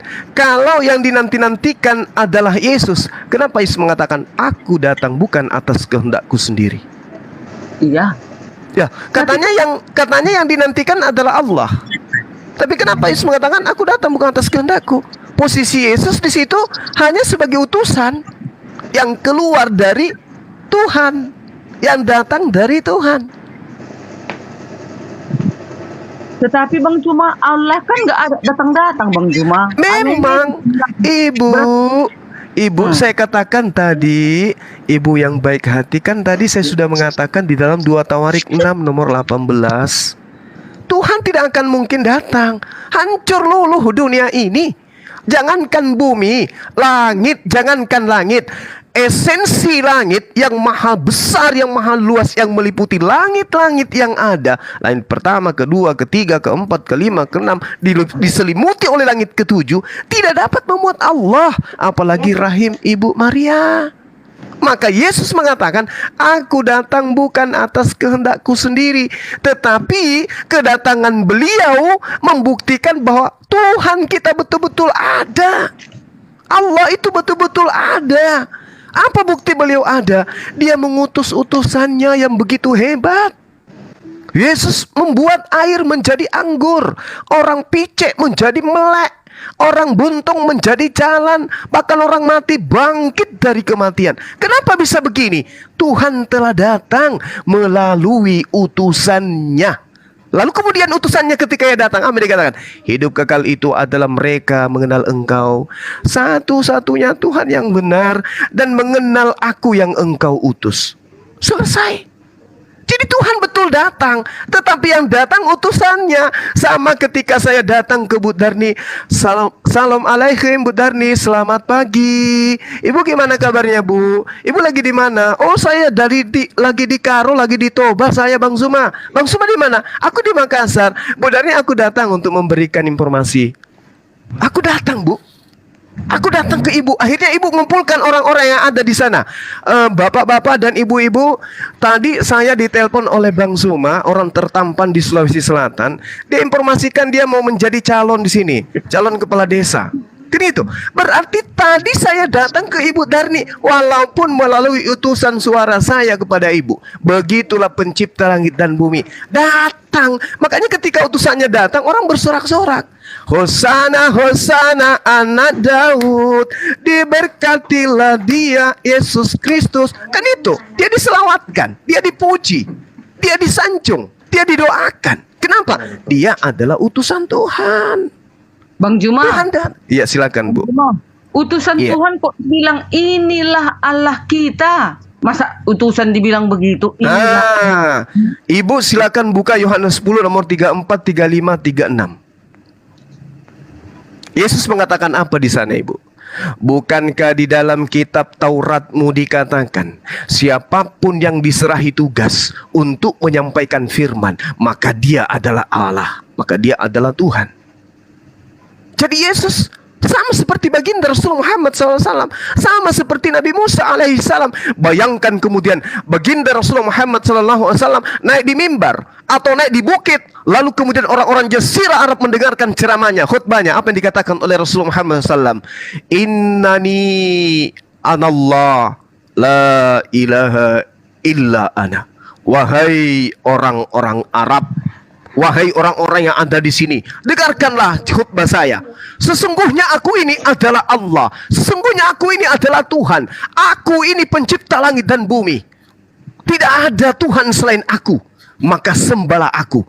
Apakah kemudian orang yang menggunakan akal seketika, wow, ini Tuhannya pakai surban, ganteng kali ya, dia pencipta langit dan bumi, oh ternyata, maka kita sembah dia. Tidak begitu. Ini para nabi, para rasul sedang menyampaikan firman Tuhan. Makanya Yesus alaihissalam, apa yang dikatakan? Aku tidak berkata-kata dari diriku sendiri. Apa yang aku katakan adalah apa yang diperintahkan untuk aku katakan dan aku sampaikan. Yohanes 12 nomor 49.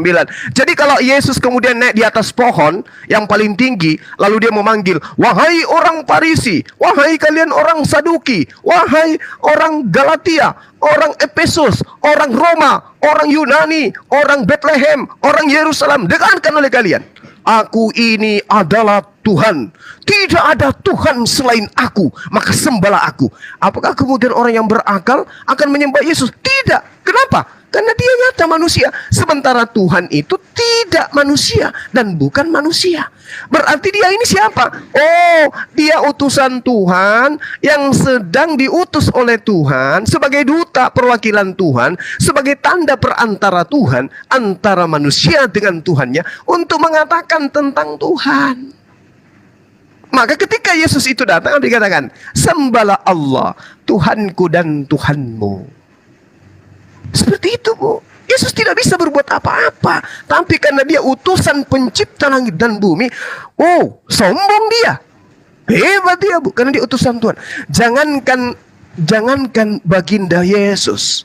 Ibu aja kalau diutus oleh Bang Zuma ke Amerika, ibu pasti bangga. Yang utus saya Bang Zuma, presidennya Indonesia misalnya. Pasti ibu bangga. Apalagi pencipta langit dan bumi ini yang mengutus sosok manusia ini. Dengarkan wahai kalian, aku ini utusan Tuhan. Lawang utusan gubernur aja bangganya minta ampun. Apalagi utusan pencipta langit dan bumi. Jadi jangan kemudian karena dia hebat, bisa jalan di atas air, bisa memadamkan hiruk pikuknya angin topan, lalu kemudian bisa membangkitkan orang mati. Lantas kita katakan, oh ini Tuhan. Tidak. Yang disifati oleh Yesus, lalu kemudian ditanggapi oleh orang-orang yang bahwa dia adalah Tuhan, itu adalah ajaran paganisme. Ajaran nenek moyang yang sudah mengajarkan tentang penyembahan terhadap orang-orang yang hebat, roh-roh yang hebat, orang yang kemudian kerasukan roh-roh setan yang hebat, itu disembah. Tapi kita di zaman sekarang, zaman modern, zaman digital, masa iya orang yang diberi kuasa kepada Tuhan untuk melakukan sesuatu mujizat kita anggap Tuhan? Jangan. Kita udah canggih nih. Terjemahan Al-Quran bisa kita baca, terjemahan Bible bisa kita baca, terjemahan Veda bisa kita baca, ilmu pengetahuan sudah tertera dengan baik. Berarti yang bisa kemudian disembah hanya dia yang mengutus para nabi. Jangan nabinya, jangan utusannya. Iya, silakan. Bang Juma, Anda harus bedakan rasul atau nabi dengan Yesus tuh Anda harus bisa bedakan harusnya gitu. Iya, nabi itu apa, Bang? Ya, nabi utusan. Rasul? Sama utusan. Yesus? Yesus bukan utusan. Nah, gitu. Nah, ini. Sebentar Bang Juma. Ini. Saya bedain. Tunggu dulu sebentar. Saya bicara sebentar nih. Iya, silakan. Nih, silakan. yang perlu Anda garis bawahi nih. Nabi-nabi, rasul-rasul itu mati jadi bangkai ya. Mati jadi bangkai. Yesus itu bangkit. Nah, di situ nalar kita harus terbuka, Bang Juma. Baik. Kita harus jernih berpikir. Oke, baik, Bung, baik. Itu Bang Juma. Oke. Lanjut, Bu. Jadi, oke, nggak apa-apa. Jadi gini, satu-satunya kemudian nabi, rasul, utusan yang bangkit dari kematian adalah Yesus Kristus. Tepuk tangan dulu. Tapi kita ambil logika kita nih. Satu-satunya Tuhan yang disembah oleh manusia yang pernah menjadi mayat hanya Yesus. Nggak jadi tepuk tangan yang tadi. Percuma tadi kita heboh-hebohan tepuk tangan. Untuk apa kita kan bangkit, Bang Juma? Betul, dia bangkit. Makanya saya katakan satu-satunya Tuhan yang pernah merasakan menjadi mayat hanya Tuhannya Kristen, kan gitu. Jadi tepuk tangan tadi euforianya hambar jadinya. Sementara hambar lah. Bung, kitabnya orang Yahudi di dalam Ulangan 39:32, akulah Tuhan, akulah yang hidup, akulah yang menghidupkan, akulah yang mematikan. Kenapa dikatakan? Itu kan udah jelas, dia bangkit kembali. Tidak seperti manusia yang jadi bangkai, gitu loh Bang Juma. Saudaraku, apa bedanya dengan Tabita yang dibangkitkan oleh Petrus? Cuman bangkit tapi mati dia. Apa bedanya dengan Lazarus yang dibangkitkan oleh Yesus? Mereka semua adalah mantan mayat yang kemudian bangkit, tapi kok nggak dituhankan? Dia bangkit tapi mati lagi, gitu loh. Mati lagi kan? Kalau Yesus kan enggak. Gitu loh Bang Juma. Cara logikanya gitu aja yang mudah itu. Nah, kenapa kemudian satu-satunya nabi itu dia hidup kembali atau bangkit kembali? Kenapa? Nah, kenapa Bang Juma harusnya berpikir? Nah, kebangkitannya ini untuk membuktikan dia Tuhan atau untuk membuktikan dia adalah utusan Tuhan? Dia Tuhan. Loh, buktinya dia makan ikan goreng setelah itu? Ya nggak apa-apa, namanya kuasa Tuhan tuh apa aja bisa Bang Juma. Termasuk mati? Ya kan mati hidup lagi, bangkit lagi. Lah yang lain, Lazarus juga mati bangkit lagi. Mati udah dia nggak ada. Cuman Yesus doang yang bisa bangkit seperti itu. Gitu. Bukannya Lazarus ini masih hidup? Hidup di mana? Berarti mati lagi? Iya, agak jelas. Lazarus tuh kagak jelas. Hah? Alkitab mengatakan bahwa mati cuma aja yang bangkit Yesus. Nggak ada yang lain, cuma Yesus saja yang bangkit, Bang Juma. Lazarus bangkit, Bang? Iya bangkit tapi mati lagi nanti dia. Berarti 2 kali mati Lazarus? Ya udah mati, sekarang udah nggak ada kan, buktinya mana? Berarti dia mati 2 kali. Sementara di dalam kitab saudara Ibrani 9 nomor 27, memang Allah sudah menentukan bahwa setiap manusia hanya mengalami kematian 1 kali saja. Yang mana ini yang benar, Bang? Nah, maka itu Yesus tuh hebat gitu, karena dia Allah, dia Tuhan. Lazarus kan mati, Bang. Kemudian dibangkitkan oleh Yesus. Nah, sekarang dia masih hidup dong berarti. Udah masih di mana hidupnya gitu. Berarti mati lagi kembali. Berarti Ya, 2 kali mati. Matinya kapan kita nggak tahu dia kan. Berarti matinya 2 kali. Bisa. Lalu Ibrani di 9 nomor 27. Kenapa tuh? Ya dibaca tuh, Bang. Belajar makanya. Memang Allah sudah menentukan bahwa setiap manusia hanya mengalami kematian 1 kali aja. Ya udah, tapi Yesus kan bangkit. Gitu Lazarus bangkit juga. Dia tidak mati. Lazarus juga bangkit dan dia tidak mati lagi. Tapi Lazarus konteksnya lain, Bang. Mana buktinya Lazarus sekarang? Nggak ada kan? Wallahu alam, yang jelas dia bangkit dan dikatakan manusia mati hanya cukup sekali loh. Yang pasti hanya Yesus aja gitu yang ya, jelas.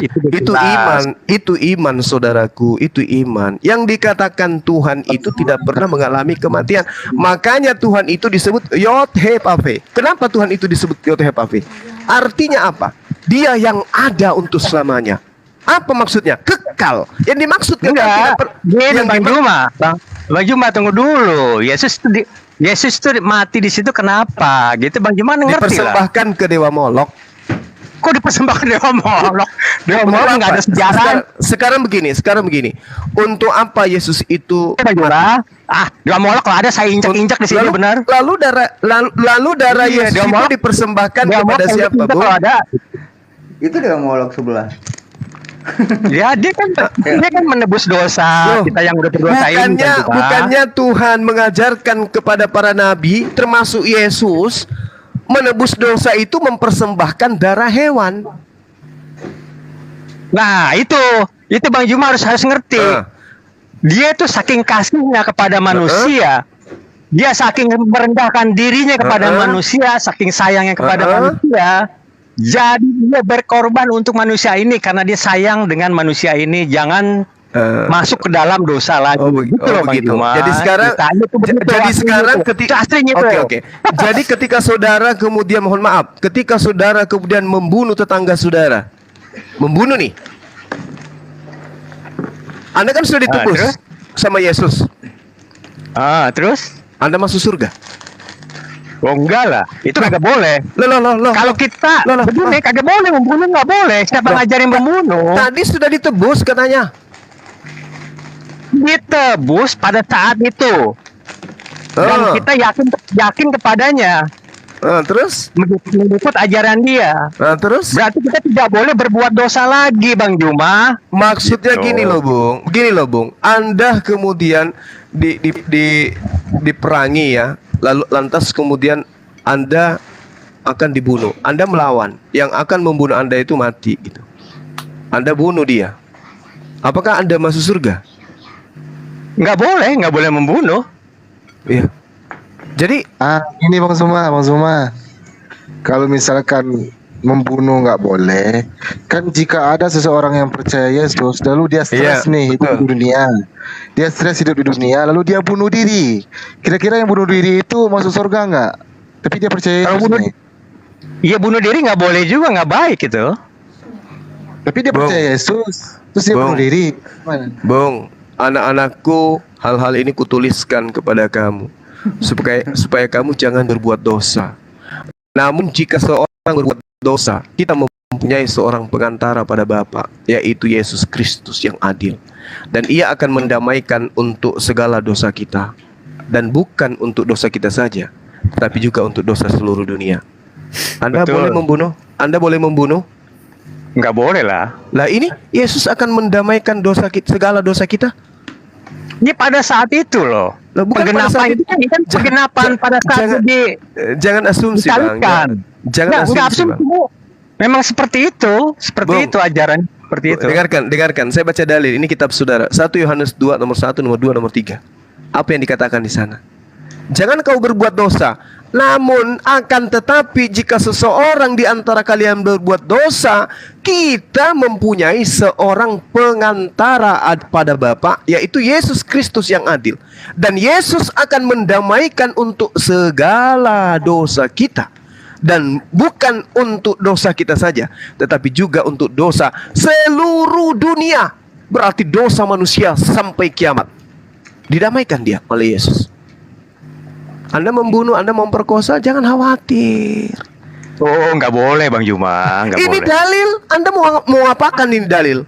Ya, Bukan hanya dosa kita, tetapi dosa seluruh dunia. Oh, ini dalil mau ditipeks. Dalil dari mana? Itu dalil dari mana? 1 Yohanes 2.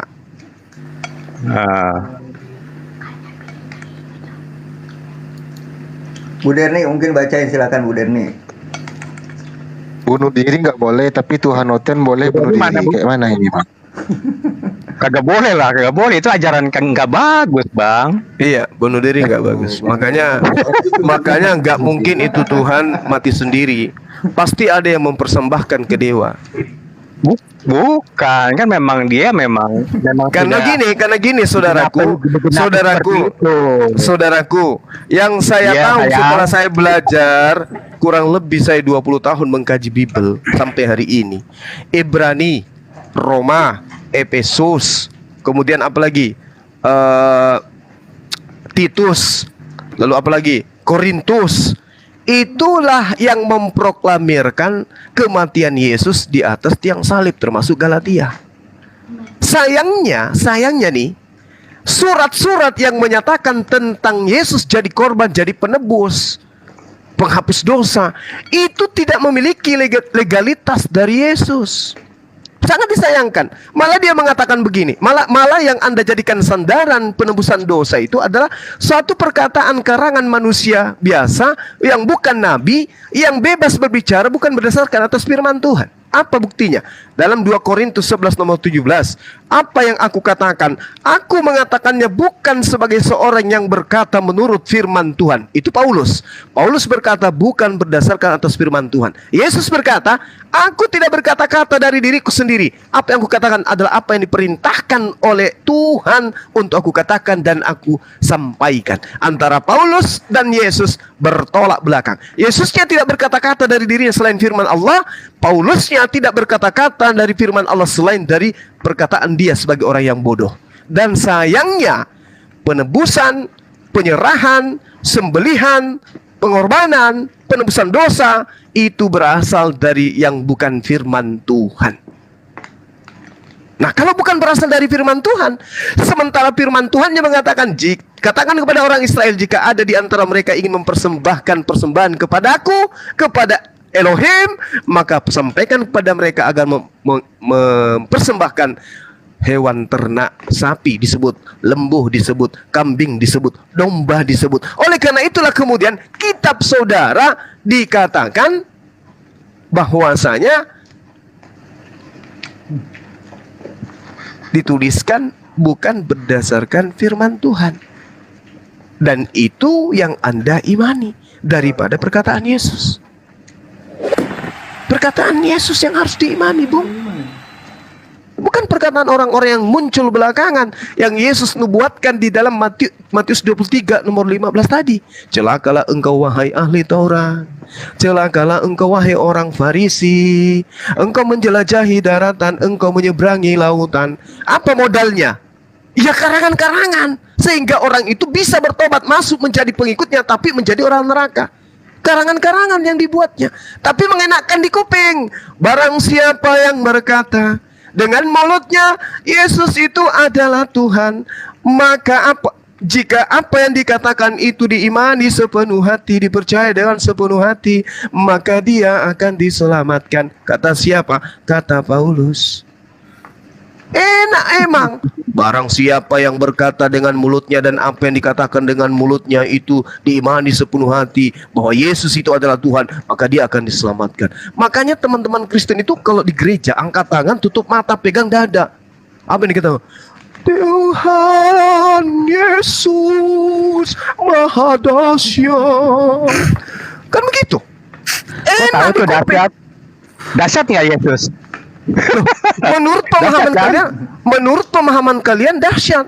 Tapi menurut pemahaman Yesus, dia tidak dapat berbuat apa-apa dari dirinya sendiri. Dahsyatnya di mana? Oh, dia mampu membangkitkan orang mati. Bung, kalau Bang Suma diberi kekuatan, mujizat dan tanda-tanda sama seperti Yesus, aku pun bisa membangkitkan orang mati. Ya, tapi kagak mungkin Bang Jama. Bang Juma tidak akan mungkin bisa menyamai Yesus. Jauh, Bang Juma. Iya, jelas. Dia utusan Tuhan, Bung.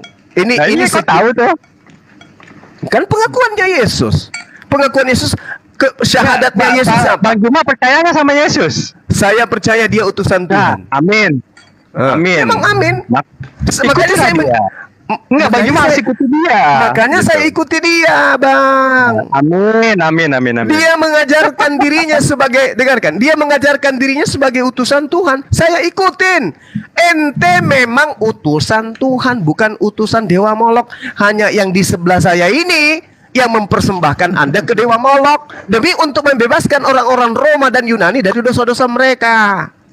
Kan saya udah bilang, saya kagak kenal Molok. Molok siapa, Bang Juma? Molok itu adalah dewa yang senantiasa dipersembahkan darah manusia kepadanya.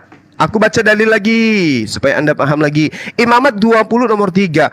Aku sendiri akan menentang orang itu dan akan melenyapkan orang itu dari tengah-tengah bangsanya, karena orang itu menyerahkan seorang manusia dari anaknya kepada dewa Molok dengan maksud menajiskan tempat kudusku dan melanggar kekudusan namaku yang kudus. Coba Anda bayangkan, betul gak data ini? Bahwa dengan matinya Yesus kemudian di atas tiang salib, segala aturan-aturan yang Tuhannya Bani Israel berikan, ketetapan hukum-hukum dan juga aturan-aturan kepada Bani Israel, seketika itu sirna, seketika tercemar. Baca Efesus 2 nomor 15. Dengan matinya Yesus di atas tiang salib, dia telah membatalkan hukum Taurat beserta segala ketetapan yang ada di dalamnya. Dia sangat-sangat mencemarkan nama Tuhan.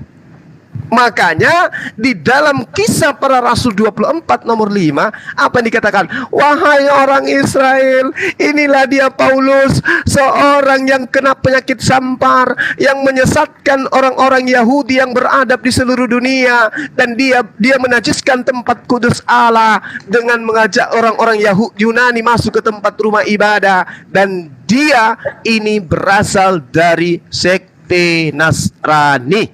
Coba, Paulus dari sekte Nasrani, dia adalah orang penyakit sampar, menyesatkan orang Yahudi. Tapi Yesus tidak menyesatkan, kan? Yes, Anda pintar. Nah, itu berarti Anda percaya Yesus, itu udah bagus banget buat saya gitu. Oh iya, hebat. Saya ini sebagai seorang muslim wajib hukumnya percaya kepada para nabi yang diutus oleh Tuhan yang Maha Esa. Yesus mengatakan di dalam Matius 8 nomor 4, berikanlah persembahan yang diperintahkan, persembahkanlah persembahan yang diperintahkan oleh Musa. Sekarang Anda percaya enggak kepada Yesus bahwa Yesus memerintahkan pengikutnya untuk mempersembahkan persembahan yang sama diperintahkan oleh Nabi Musa? Anda percaya enggak? Ayo. Enggak sih. Enggak percaya saya. Berarti Anda nggak percaya kepada Yesus. Selamat datang dalam kesesatan. Loh, persembahan itu udah nggak ada. Udah nggak ada, Bang. Persembahan itu udah nggak ada. Loh, Matius 8, Bung, Matius 8 nomor 4 itu perintah Yesus, bukan perintah Bang Suma loh. Yesus mengatakan dalam Matius 8, apa yang dikatakan oleh Yesus di sana? Perlihatkanlah dirimu kepada imam dan berikanlah persembahan yang seperti yang diperintahkan oleh Musa. Itu dalil, Bung. Dalil itu. Ngeri kalau Anda tidak percaya kepada Yesus. Tapi memang sih Kristen tidak percaya Yesus sih sebenarnya. Kalau mau jujur, percayalah. Tadi Anda mengatakan tidak percaya. Di dalam Matius 8, persembahan itu udah nggak ada. gitu. Saya bacakan, Sesembahan itu nggak ada, Bang saya Juma. bacakan, saya bacakan Sekarang ulang udah ya, nggak Bung. ada, udah nggak dipakai Bung, sesembahan Bung, itu. Bung, saya kasih Anda data supaya Anda itu jangan asal mangap aja ya. Kita harus berdata dalam berbicara. Karena Amsal 3 nomor 5 dikatakan, tautkanlah dirimu terhadap firman Tuhan. Jangan kau berasumsi. Itu perintah dalam kitabnya orang Yahudi. Nah, Matius 8 jelas sekali diterangkan oleh Yesus di sana, oleh penulis kitab saudara maksud saya, di mana Matius menuduh Yesus berkata, ingatlah, jangan engkau memberitahukan hal ini kepada siapapun, tetapi pergilah, perlihatkanlah dirimu kepada imam dan persembahkanlah persembahan yang diperintahkan Musa sebagai bukti bagi mereka. Yesus memerintahkan mempersembahkan persembahan Musa di sana, persembahan manusia atau persembahan hewan? Jawab. Iya, tapi sekarang udah nggak dipakai itu Bang Juma. Persembahan itu udah nggak dipakai. Jadi Yesus memerintahkan mempersembahkan persembahan apa?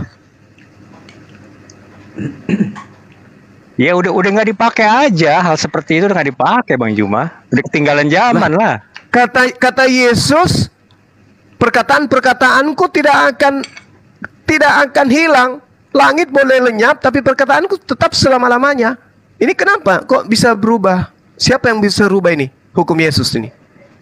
Dewa Molok kan? Saya yang rubah. Udah nggak dipakai. Sembahan gitu udah nggak dipakai Bang Juma. Gitu. Tawa Bang Juma lo. Ketawa dong Bang. Nyanyi lagi lah. Menggelikan gitu. Nyanyi dulu. Anda menggelikan gitu loh. Yesus berkata, Yesus berkata, ingatlah, jangan engkau memberitahukan ini kepada siapapun, tetapi pergilah, perlihatkanlah, kepada imam dan persembahkan persembahan yang diperintahkan Musa. Tang. Apa yang diperintahkan oleh Nabi Musa dipersembahkan? Udahlah. Ayo. Bang Juma. Bang Juma. Yang diperintahkan Nabi Musa untuk dipersembahkan itu apa, Bang? Iya, itu kan binatang, Bang Juma. Binatang. Makanya di dalam kitab saudara, Yesus anak manusia itu digelari anak binatang. Segitu teganya kalian. Masa Yesus anak binatang? Enggak aja Bang Juma ini. Yang digelari anak domba siapa, Bang? Ngaco aja. Salah yang digelari anak domba siapa? Jawab bro, anak domba itu siapa bro? Yang digelari anak domba siapa, saudaraku? Yesus. Domba itu apa? Binatang.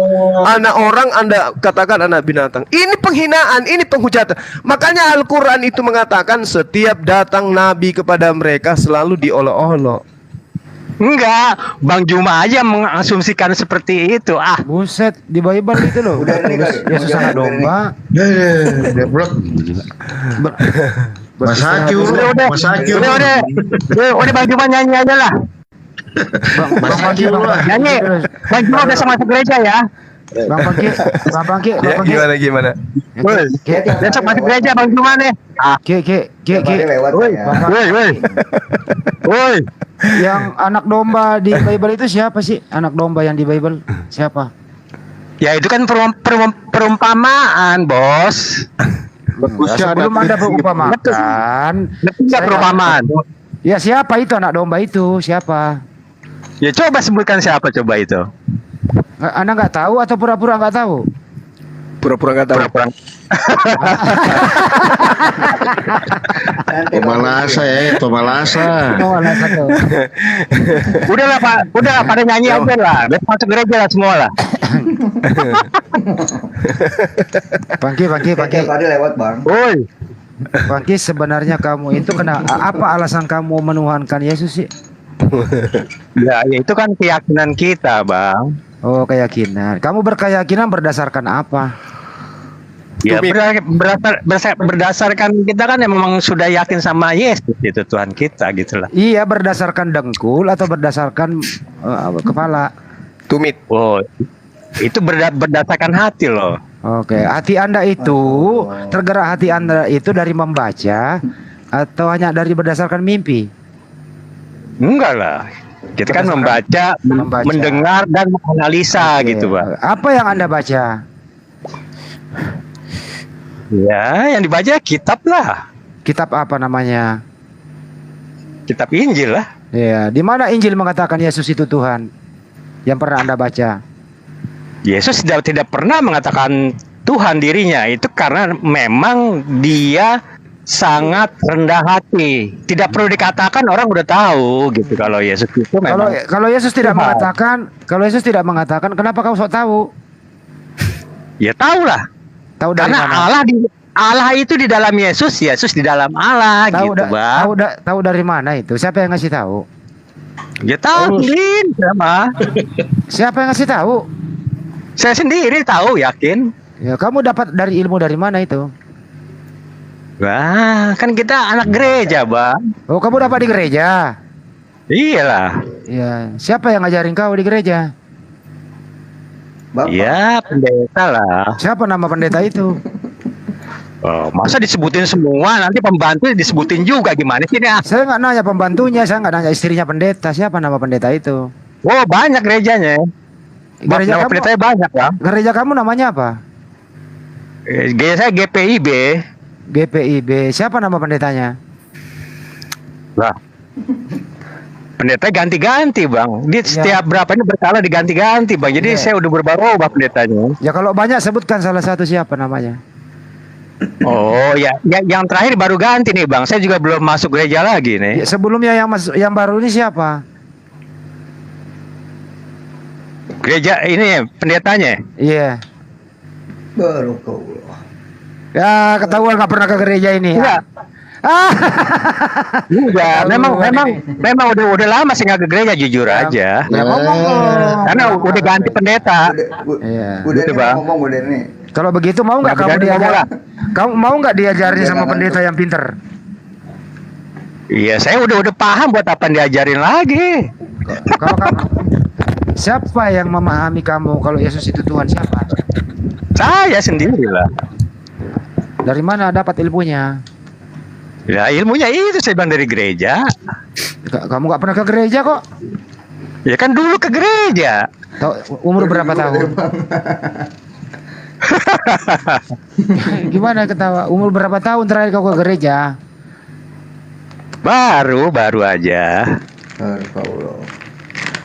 Ya, tapi salah satu nama pendeta saja kamu nggak tahu loh. Saya sendiri tahu loh. Kamu kenal nggak? Banyak. Kamu kenal nggak pendeta Handi Selebes? Saya nggak kenal itu, Bang. Itu depan kamu tuh, Bang Bungki. Itu depan kamu. Pendeta mana itu ah? Ini tuh depan kamu yang barusan ngomong. Ya, coba baca namanya itu. Ada jelas pendeta itu ah. Oh enggak jelas kau masa pendeta terkenal kau nggak kenal, gimana kau ini ah? Udah kau nyanyi aja lah. Nyanyi situ nyanyi. Kau pendeta terkenal kamu nggak kenal lah, kamu ini nggak benar nggak benar. Udah nih. Hangatkan. Ya. Ayo, ini aku dulu ya. Gini ya Bu. Silakan Bu. Artinya bahwasanya Yesus itu Tuhan. Ibrani 1 ayat 2. Maka pada zaman akhir ini Ia telah berbicara kepada kita dengan perantaraan anaknya yang telah Ia tetapkan sebagai yang berhak menerima segala yang ada.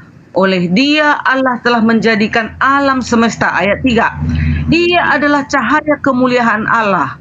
Ia adalah cahaya kemuliaan Allah dan gambar wujud Allah dan menopang segala yang ada dengan firman-Nya yang penuh kuasa. Jadi Yesus itu adalah gambar wujud Allah yang turun ke bumi. Nah itu sama seperti yang pernah kudengarkan Bapak Ustadz di ceramah. Muhammad itu adalah gambar wujud Allah katanya. Sementara di sini dicatat Yesus adalah gambar wujud Allah. Makanya kami menuhankan Yesus dan juga kelak Yesuslah yang akan memberikan. Jangan panjang-panjang Bu, Dani, jangan panjang-panjang. Itulah udah siap. Yesus itu cahaya kemuliaan Allah, gitu ya? Ya. Oke. Ibrani 1 ayat 2 dan Iya, yang bercahaya di sini Allah atau Yesus?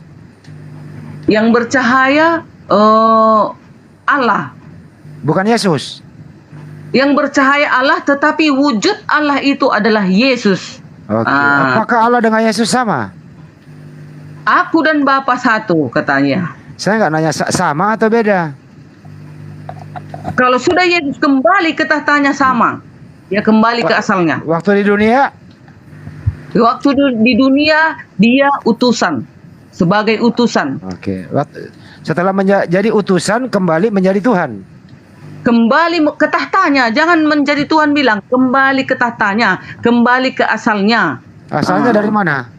Asalnya di kerajaan surga, yaitu bertempat tinggal di kerajaan surga, itulah Allah Bapa. Bukannya dia duduk di sebelah kanan Bapa? Oh, itu hanya kata kiasan, duduk di sebelah kanan Allah Bapa, itu kata kiasan. Tapi dialah penguasanya itu. Makanya ada ayatnya, Matius 28 ayat 18, Yesus berkuasa di bumi dan di surga. Ya. Apa yang dikuasai Yesus di bumi? Yang dikuasai Yesus di bumi, Yesus bisa menghidupkan orang mati. Yesus bisa memberi makan 5.000 orang itu dengan kuasa namanya. Itu bukan. Apa yang dia kuasai di bumi? Itu yang dia kuasai. Dia bisa memberikan mujizat pada waktu dia di bumi. Dia bisa membuat air menjadi anggur. Dia bisa membuat orang yang buta menjadi di umur berapa ya? Di umur berapa itu, Bu? Di umur 33 tahun. Waktu umur remaja atau masih kecil anak-anak itu apa yang dia kuasai? Di umur remaja, pada waktu zaman Yahudi, di keluarga Yahudi, anak-anak yang umur seperti itu belum boleh layak untuk tampil ke depan. Jadi sekarang juga orang-orang Yahudi umur 30-an tahun ke atas yang baru bisa tampil ke depan. Nah, begitulah muncul di umur 33 tahun, karena begitulah sejarah Yahudi. Jadi waktu remaja belum diberi kuasa. Waktu remaja dia seperti manusia di bumi, dia banyaklah eceknya di sana kan belajar, apalah segala macam. Karena di zaman Yahudi itu anak-anak seperti itu belum boleh tampil ke depan, belum dewasa gitu. Siapa yang memberi kuasa kepada Yesus di bumi? Yang memberi kuasa tentulah Yahweh, itu Allah Bapa yang di surga itu. Yang mana? Kan Yesus itu, yang mana yang Yesus Ibu? itu, yang mana yang Tuhan? Yang di surga atau yang di bumi? Udah jelas lah yang di surga, saya. Berarti Yesus bukan Tuhan waktu di bumi. Yesus di bumi itu roh, kalem, dan firman Allah yang menjadi manusia. Ah, itu dia. Manusia Yesus itu di bumi Tuhan apa bukan? Di bumi manusia daging Yesus. Tuhan atau bukan dia? Bukan. Manusia daging. Manusia daging. Berapa kilo? Yesus itu kok ada daging sih, Bu? Lu sih ada daging sih. Salah ngomong tuh. Setiap orang menghujat tambah dosanya. Enggak, gua salah ngomong, Ibu daging sih gitu loh. Jadi ya jangan bilang daging, manusia. Karena Yesus itu kan Tuhan kami. Kalau kalian menghujat, dosamu bertambah. Saya enggak menghujat, Bu. Tadi ngomong daging jadi kepleset saya berapa kilo gitu loh. Lanjut. Iya, jadi jangan ngomong daging. Yesus kan bukan daging. Ada Yesus tulangnya daging. juga. Dia juga punya tulang. Manusia dagingnya di bumi, itulah Yesus. Jadi Yesus nggak punya tulang. Ya, sudah jelas lah ada tulangnya, namanya udah ada dagingnya. Ya kenapa nggak dipanggil aja manusia tulang? Tulang di Medan, Bang. Jangan pertanyaan seperti itu. Oh ya udah. Hormati Tuhan kami. Hormati Tuhan kami ya. Ibu sendiri yang mengatakan manusia Soalnya daging. aku dari tadi nggak ada menghujat Tuhanmu. Kalau aku nanti menghujat Tuhanmu, gempar ini layar ini. Saya nggak buset. Debat kita ini apa? Bubar. Kaget saya. Kaget saya. Garangku belum keluar ini karena aku dari tadi nggak ada menghujat. Siapa? Bang. Bang siapa sih? Sabar, hormati Tuhanku. Karena di Al-Quran kalian pun dikatakan hormati Tuhan orang lain katanya. Saya ini saya bertanya, Ibu sendiri yang ngomong manusia daging kan? Iya, tapi jangan mengejek-ngejek dong. Saya nggak ngejek, saya bertanya. Kira-kira itu Yesus itu kan manusia daging, dia juga punya tulang toh. Nah, pasti. Iya. Nah, kembali ke surga tadi, Ibu. Gitu ya. Kan Yesus naik ke surga sama fisiknya itu, Bu. Dia udah tubuh kemuliaannya, roh, tubuh kemuliaan lah yang naik ke surga. Tubuh kemuliaan itu masih punya jenis kelamin ya, Bu? Karena begini, kalau menurut kami umat Kristen, Yesus itu di bumi adalah laki-laki. Jadi dia kembali juga katanya nanti laki-laki. Oke. Jadi tubuh kemuliaan Yesus itu masih laki-laki gitu ya? Ya, Gitu. pasti. Artinya berarti dia masih punya fisik. Ya. Iya. Oke, punya fisik di surga laki-laki. Terus Bapak di surga punya fisik nggak? Bapak itulah Yesus itu, itulah fisiknya kelak. Jadi Bapak di surga punya fisik.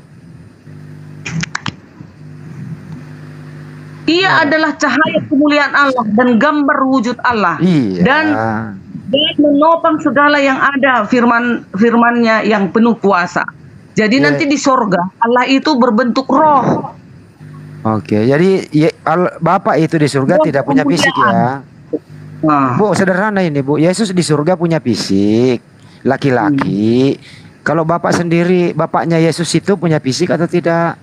Karena gini toh, nanti juga kita akan bertemu dengan dia, kita akan melihat wajah. Iya, nggak apa-apa Ibu ketemu. Bukan itu yang saya tanya. Tapi fisik kemuliaan, itu dia. Fisik kemuliaan yang sempurna. Bapak itu di surga punya fisik atau tidak? Punya fisik yang sempurna, kemuliaan yang sempurna. Yesus punya fisik, Bapak punya fisik, jadi ada dua fisik. Allah itu mempunyai fisik kemuliaan nanti di surga. Ya, makanya nanti kami umat Kristen bertemu dengan dia, akan bertemu dengan Tuhan kami itu di surga.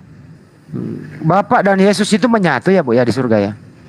Nggak ada lagi dua itu, satu. Dia udah kembali ke asalnya, dia udah kembali ke asalnya lah. Bu, Yesus ini dari bumi naik sampai di surga sama fisiknya laki-laki. Dengerin dulu ya. Dengerin dulu Bu. Bapak itu di surga nggak pernah kemana-mana karena dia berbentuk roh menurut Ibu kan. Yesus setelah melaksanakan misinya naik ke surga. Nyampe lah dia di surga. Nyampe di surga sama fisiknya. Oke. Nah, ketemulah rohnya Bapak. Berarti ada dua Bu di sana, ada rohnya Bapak. Yesus kembali kepada Bapa. Tahu kan kembali kepada Bapa?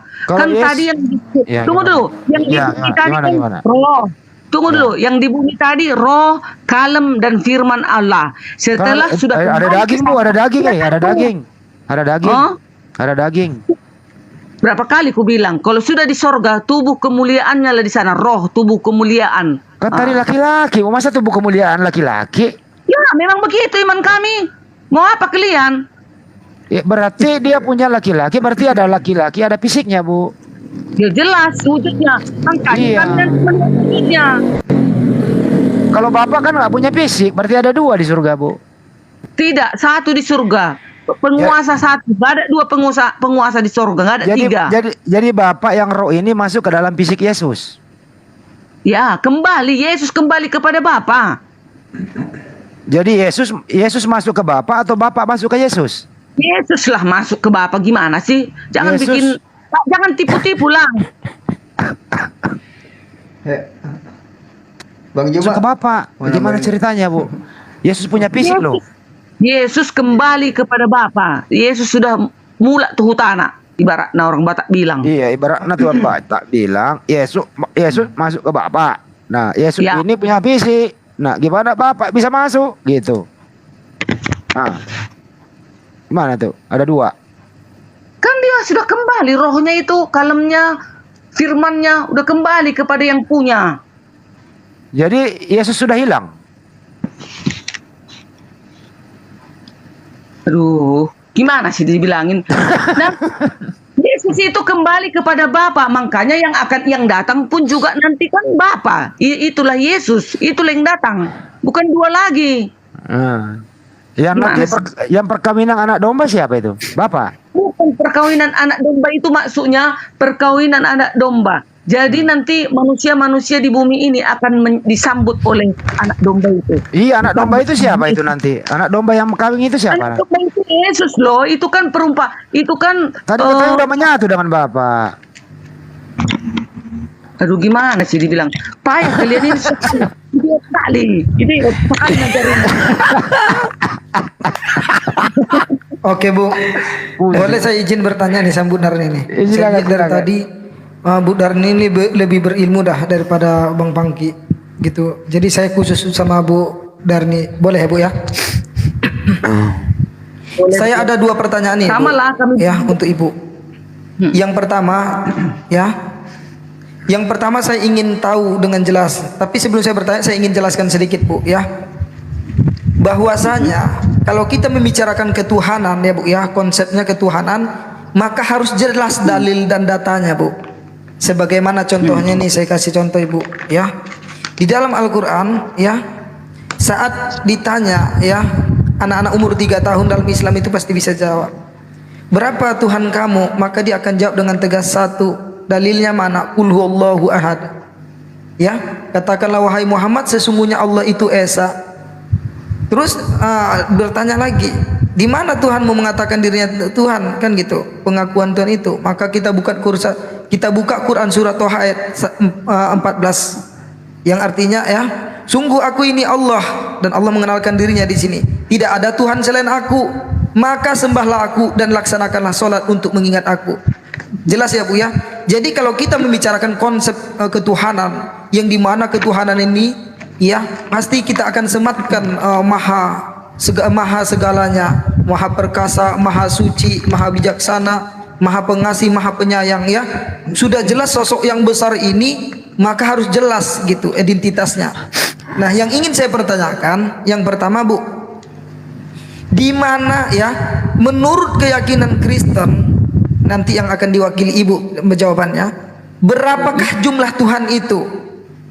Ataukah adakah 3 kah, 2 kah, atau 1? Dan kalau 3, tolong sampaikan sosoknya siapa saja dan tunjukkan dalilnya di mana di dalam Bible itu. Dan kalau memang 2, tolong ya kan, katakan oknumnya siapa saja dan di mana dalilnya. Dan kalau dikatakan Esa atau 1, maka tolong tunjukkan ya siapa yang 1 itu dan di mana dalilnya. Nah, Ibu yang saya tekankan, Ibu harus menjawab 3, 2 atau 1 dan Ibu tunjukkan bukti dalilnya seperti itu. Ya Bu ya. Jadi jangan muter-muter ya. Gitu. Ibu mau langsung ke pertanyaan kedua atau dijawab dulu yang 1 ini Bu? Yang 1 dulu lah dijawab. Oke, silakan Ibu jawab dulu yang 1 ini, nanti baru saya bertanya yang satunya. Soalnya ada 2 pertanyaan nih. Silakan Ibu. Tuhan kami itu 1. Itulah Allah yang di surga. Itulah Yesus yang ini ya, Theophany, artinya Tuhan menampakkan diri menjadi manusia daging. Jadi Yesus itu menjadi manusia daging turun ke bumi. Dari mana asal Yesus itu? Roh, kalem, dan firman Allah. Yesus itu tidak berasal dari persetubuhan antara manusia dan manusia. Tidak. Tetapi Yesus berasal dari roh, kalem. Maaf saya bantah sedikit, saya potong sedikit. Ya Bu ya, makanya saya katakan di awal tadi ya, pertanyaan ini saat ditanyakan kepada orang Islam ya, bahkan anak umur 3 tahun, berapa jumlah Tuhan kamu? Maka dia akan dengan lantang, dengan tegas mengatakan 1. Dalilnya mana? Qul huwallahu ahad.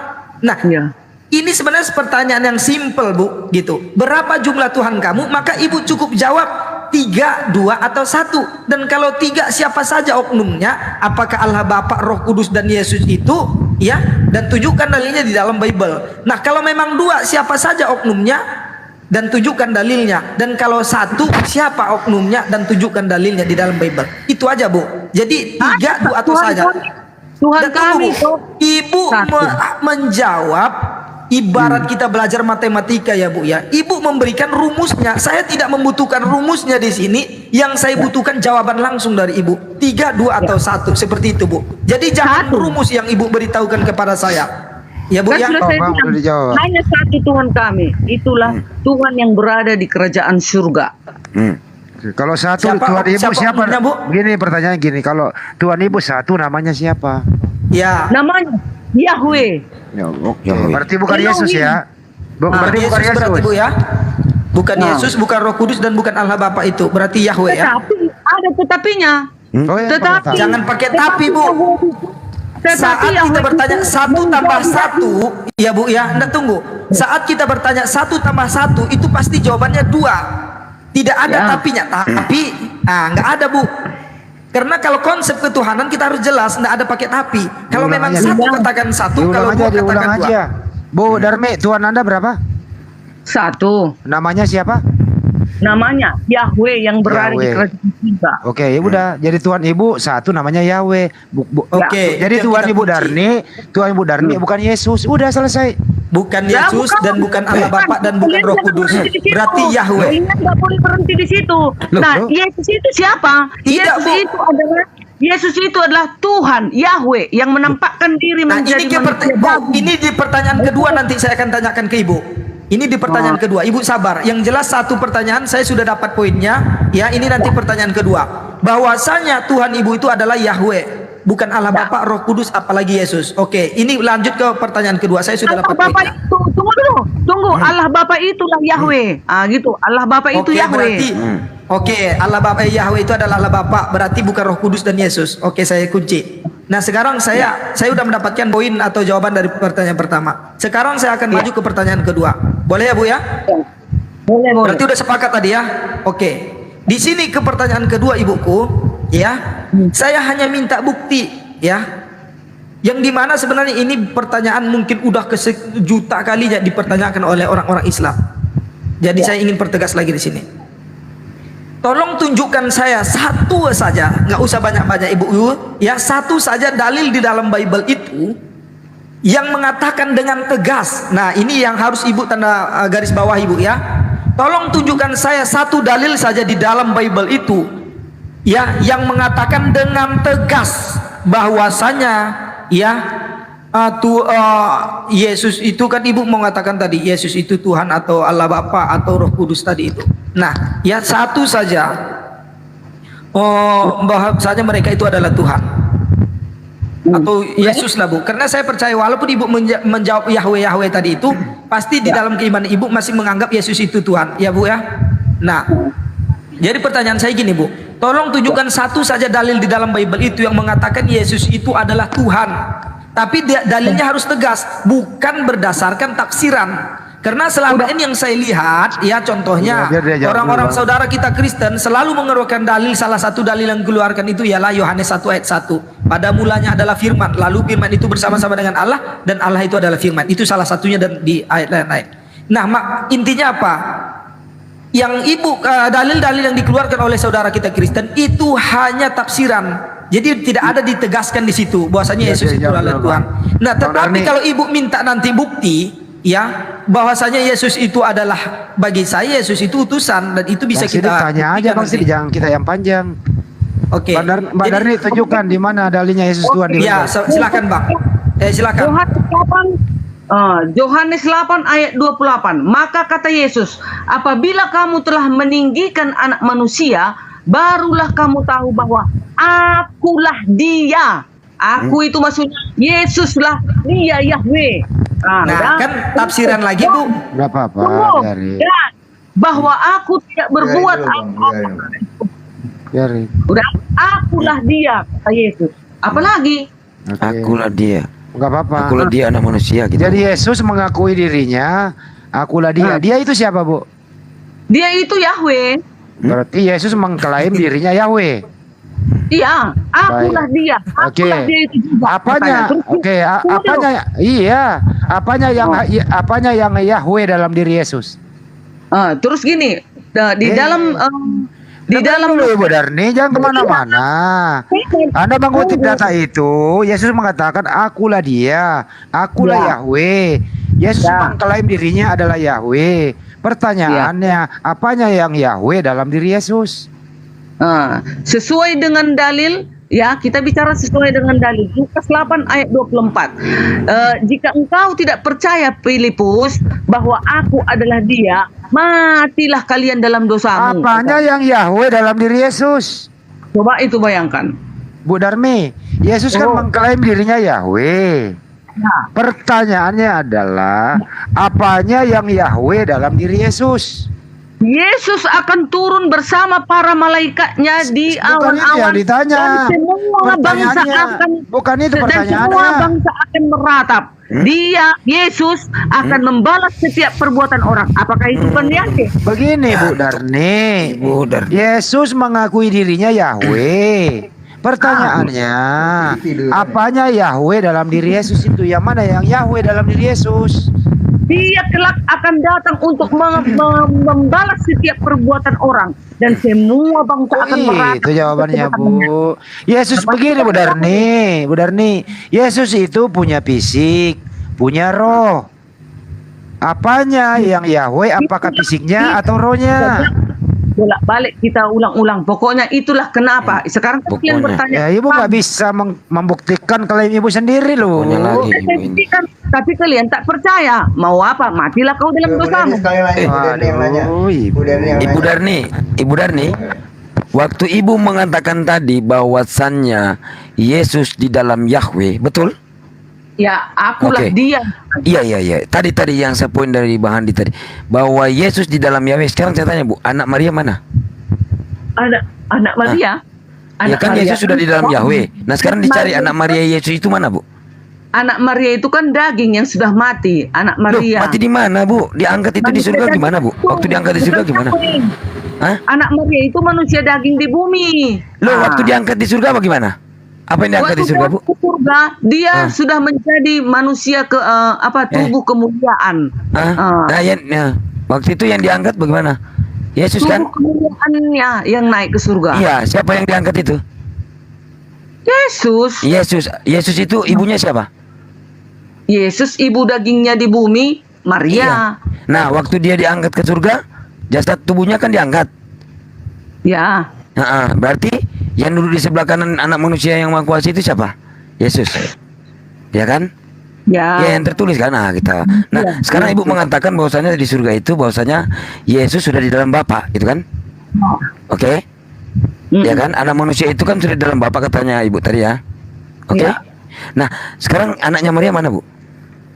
Anak Maria kan manusia daging, sudah tinggal Katanya di bumi. Ibu kan Bu sudah dibilang kan, yang duduk di sebelah kanan yang Maha Kuasa itu anak manusia, yang duduk di sebelah kanan yang Maha Kuasa itu kan anak manusia Itu Yesus anak ya. manusia yang di surga itu gelarnya sewaktu di bumi itu. Jadi gelarnya tetap bagaimana? itu buat. Tetap itu supaya manusia Terus anaknya besok Maria tahu- mana Bu? Anaknya Maria, kasihan Bu Supaya anaknya Maria kalau besok- Ibu juga punya anak supaya gimana nih? besok teman-teman muslim itu bahwa saya terheran-heran, betul lah Yesus itu Oke Tuhan. Bu, sekarang begini, anaknya Maria mana? Mati, mana kuburannya? sudah Anaknya mati Maria itu. saya tanya, Yesus mana Bu? Anaknya Maria, dicari-cari pula itu. Mana Kan anaknya sudah Maria? mati saya. Kan sudah Mana mati kuburannya Bu? dikubur. Di mana kuburannya Pergilah itu ke Bu? Yerusalem, ke Israel. Di mana Pergilah coba ada Bapak tanya ke Israel. Yesus anak Maria sudah mati. Coba ada enggak dalilnya? Telah mati kuburannya di mana? Ada enggak dalilnya? Ya, kita baca lagi dalam Matius. Kuburannya kosong Bu, kuburannya kosong. Nggak ada Ya, isinya kuburannya kosong. Bangkitlah manusia kemuliaannya itu. Tapi manusia dagingnya mati gitu. Dagingnya nggak ada di bumi Bu. Nggak ada dagingnya, nggak ada Bu. Dicari-cari pula itu. Kosong. Itu derita kalian mencari-carinya itu. Lah bukan Ibu Maria. Itu deritamu. Lah bukan derita saya. Itu anaknya Maria Ibu lagi dicari-cari. Maria Astaga. Magdalena datang Bu, mengatakan gini, menemui dua malaikat. Kata Ya. malaikat, mengapa engkau menangis? Maria Magdalena mengatakan, Tuhanku telah diambil orang. Artinya kuburan kosong, nggak ada mayat di dalam kuburan Bu. Ya kosong karena Yesus sudah bangkit kembali, Iya. tubuh kemuliaan Iya, sudah jadi bangkit. salah satunya, Jadi Bu. manusia dagingnya mati. Iya, manusia jadi yang dagingnya mati. dengerin Bu, yang tertinggal di bumi itu, Yesus itu adalah bekas kulupnya yang disunat itu doang yang tertinggal dikit secuil tinggal di bumi. Yang lain naik ke surga ada. semua. Itu kan derita Dosa lo pada ya. Loh, dosa lo pada ya. Kok dosa? Loh, kok dosa? Kok Gimana dosa? Yesus itu disunat 8 hari, dipotong kulupnya dikit, dibuanglah itu. Nah, itu yang tertinggal di bumi. Itu doang tuh yang tertinggal anaknya Bunda Maria di bumi. Nggak ada tuh ayatnya. Kulupnya Yesus tinggal di bumi, nggak ada ayatnya. Waktu disunat itu bukan dipotong dikit Bu. Iya, itu. Ya, itu dibuang di mana? Ditaruh kemana itu? Itu kan pada waktu dia menjadi manusia di bumi, jadi semua tradisi itu harus dijalankan lah. Namanya juga dia bersama dengan Jadi manusia kulupnya di bumi. itu Bu dibuang ke tanah itu, jadilah tinggallah di bumi kulupnya itu. Jadi yang naik ke surga itu tidak sempurna naiknya karena tidak semua naik. Nah, yang ditanya ini anak Bunda Maria sekarang ada di mana? Anak Bunda Maria yang daging sudah mati. Ah itu mati. Sebagai manusia daging mati. Yang bangkit makan ikan goreng siapa? Yang bangkit tubuh kemuliaannya. Jadi tubuh kemuliaan punya mulut. Ya. Makan dia. Iya, begitu keadaannya. Tapi orang Nanti melihat Yesus semua. tanya, kalau nanti Bang Sidik nanti berjumpa dengan Yesus tanya, kalau enggak Bang Sidik nanti dicampakkan ke neraka karena menolak dia. Menolak. Kok saya sih Pak? Gue yang ngomong masih dia diomelin. Iya. Sebentar Deng Handi, saya mau ke Pak Pangki sedikit. Pak Pangki, selamat malam Pak Pangki. Gantian. Malam. Pak Pungki, menurut Pak Pungki, Yesus itu apa ya? Menurut Pak Pungki, Tuhan apa bukan? Kelamaan. Tuhan lah. Ya Tuhan. Jadi begini, sewaktu Tuhan itu ada di bumi, itu kan dia sebagai manusia ya menginkarnasi. Terus yang namanya manusia kan perlu makan, mandi dan segala macam. Nah, ketika Tuhan itu mandi, Yesus itu mandi, apakah Tuhan itu mandi? Ya, mandi lah, kita nggak tahu zaman dulu bagaimana, Bos. Masa nggak mandi sih? Si Pak masa nggak mandi sih gimana? Iya, makanya kan saya tanya. Makanya kan saya tanya, Pak, Tuhan Yesus itu siapa? Tuhan. Tuhan. Jadi kalau dia Yesus mandi, apakah Tuhan mandi? Ya mandi, dia sebagai manusia ya mandi biasa. Nah, oke. Sebagai manusia dia mandi. Terus Tuhannya kemana Pak? Ya Tuhannya di dalam diri dia lah. Berarti Tuhan ikut mandi. Rohnya itu ya itu Tuhan. Rohnya dia itu Tuhan. Tuhan ikut mandi ya, gitu. Loh, itu kan roh, Bos. Oke, roh. Kan roh Tuhan itu ada di tubuh Yesus. Ya, kan begitu, Pak.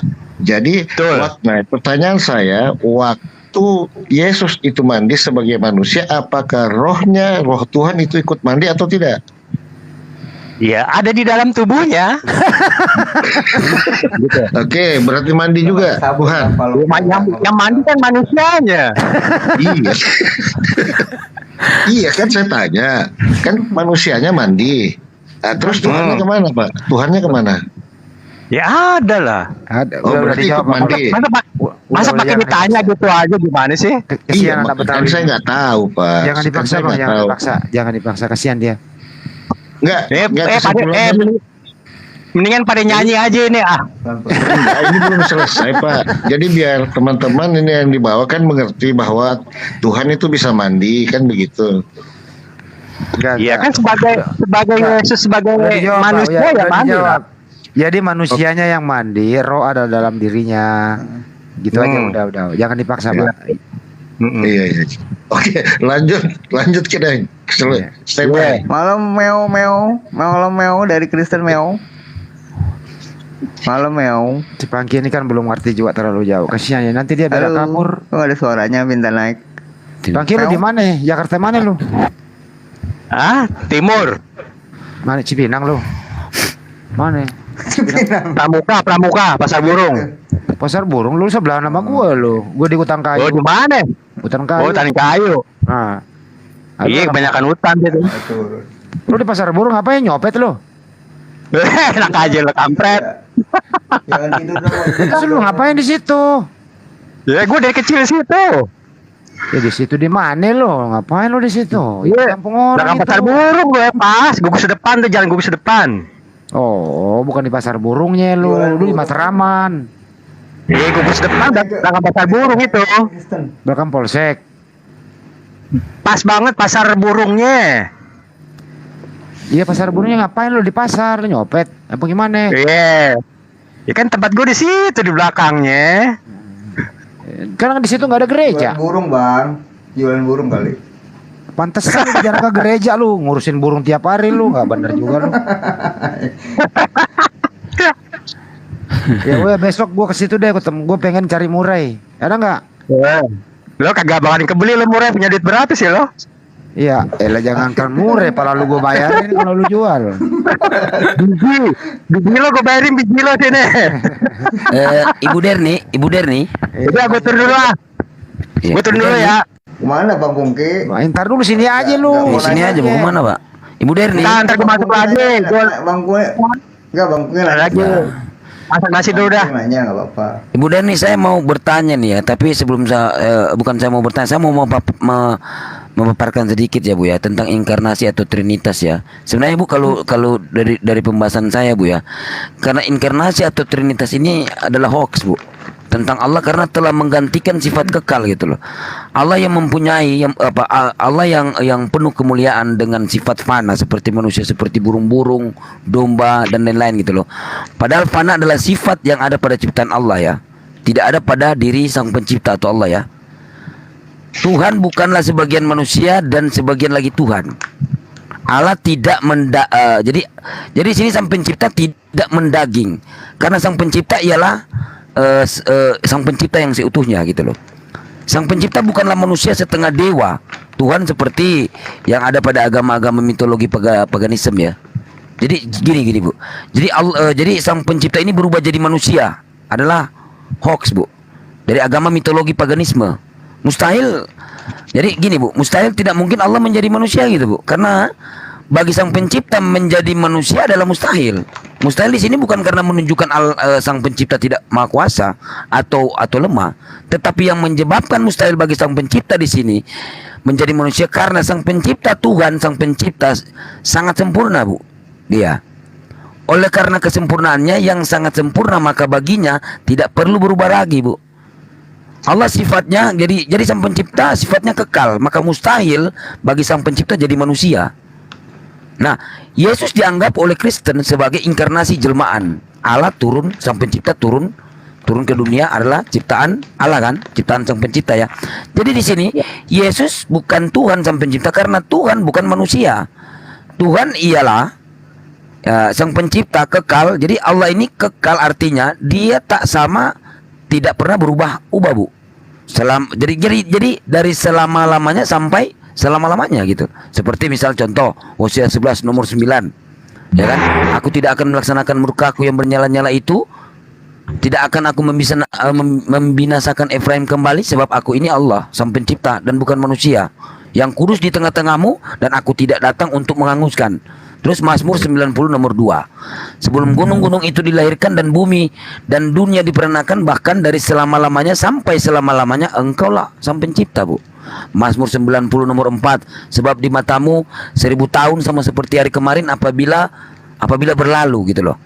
Atau seperti suatu giliran. Jadi di waktu malam. Nah itu kan apa ya, pembahasan tentang ketuhanan. Nah Yesaya 40:28 gini Bu ya. Tidakkah kau tahu dan tidakkah kau dengar, Tuhan ialah Allah yang kekal, yang menciptakan bumi dari ujung ke ujung. Ia tidak menjadi lelah dan tidak menjadi lesu, tidak terduga pengertiannya gitu loh Bu. Jadi di sini tidak mungkin Bu ini menjadi, karena ayat-ayat juga mendukung tentang itu loh Bu ya. Kok bisa-bisanya Ibu mengatakan bahwasanya Yesus itu Tuhan gitu loh Bu. Gimana sih Bu? Silakan Bu Derni. Nah, kenapa dibilang di dalam Mazmur 50 ayat 6, langit memberitakan keadilannya sebab Allah sendirilah hakim. Nah, sementara Yesus mengatakan di Yohanes 9 ayat 39, aku akan datang ke dunia untuk menghakimi. Sesuai dengan Mazmur 50 ayat 6, langit memberitakan keadilannya sebab Allah sendirilah hakim. Nah, kenapa lagi kita ragu bahwasanya Yesus itu adalah Tuhan? Banyak ayat-ayat yang menyokong bahwasanya mengatakan bahwasanya Yesus itu adalah Tuhan sendiri. Bu gini, dari poin-poin yang di atas saya paparkan tadi gini Bu ya. Setiap yang ada karena diadakan oleh sang pencipta maka sudah jelas bukan sang pencipta, betul? Nah, betul nggak Bu? Ya. Karena kalau kita masuk di Kisah Para Rasul 2 nomor 36, itu Allah Sang Pencipta yang membuat Yesus itu menjadi Tuhan. Itu gimana pula itu Bu? Nah, sekarang poinnya gini Bu, setiap yang ada karena diadakan oleh Sang Pencipta, maka sudah jelas bukan Allah, bukan Sang Pencipta, betul? Ya. Nah, betul. Gini, karena Yesus diadakan oleh Sang Pencipta, berarti Yesus adalah ciptaan, betul atau salah? Yesus adalah ciptaan. Enggak loh. Yesus itu dari roh, kalem, dan firman-Nya. Roh? 14. Yesus Dia. ciptaan. Hah? Baca Wahyu 3:14, Yesus ciptaan, Bu. Iya, Wahyu 3:14 Bu, Yesus ciptaan. Coba Ibu baca dulu. Baca. Harus pakai dalil ya kan? Iya, iya. Wahyu 3:14. Bang Juma, mana abangku? Tiduran kali ya. 3 ayat 14. Sibuk udah turun. Dan tuliskanlah kepada malaikat. Itu kan? Dan tuliskanlah kepada malaikat jemaat di Laodikia. Firman dari Amin.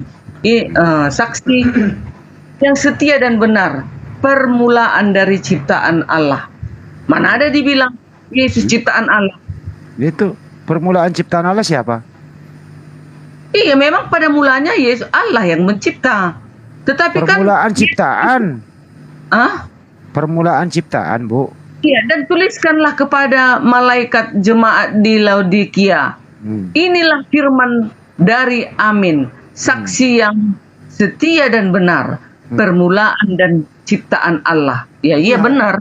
Iya, berarti ciptaan, Bu. Berarti ciptaan kan? Iya, enggak ada ditulis di situ Yesus adalah ciptaan. Terus? Yesus itu berasal dari roh, kalem, gimana sih? firman Allah. Udah baca sendiri kok dibantai ya, Bu ya? Iya. Bukan, udah aku baca tapi nggak ada ditulis ayatnya Yesus itu ciptaan. Tapi kalau ditulisnya di sini Yesus ciptaan, oke, kita terima. Ini kan nggak ada. Ya, ini hanya mengatakan bahwa permulaan itu adalah Allah yang ciptakan, kan seperti itu. Beda dengan Yesus diciptakan. Nah, gini Bu, gini. Jadi Yesus itu diapakan, Bu? Yesus itu dari roh, kalem, dan firman-Nya yang datang ke bumi ini melalui Maria. Nah, terus kalau di dalam Kisah Para Rasul 2 nomor 36 gimana? Bacalah langsung, tolong. Nah, coba Ibu baca dulu soalnya. Jadi seluruh kaum Israel harus tahu bahwa Allah telah membuat Yesus yang kau salibkan itu menjadi Tuhan. Masa nggak hafal-hafal sih, Bu? Itu gimana, Bu? Gini Bible berjalan loh di sini, Bu. Ini saya merem loh ini. Iya.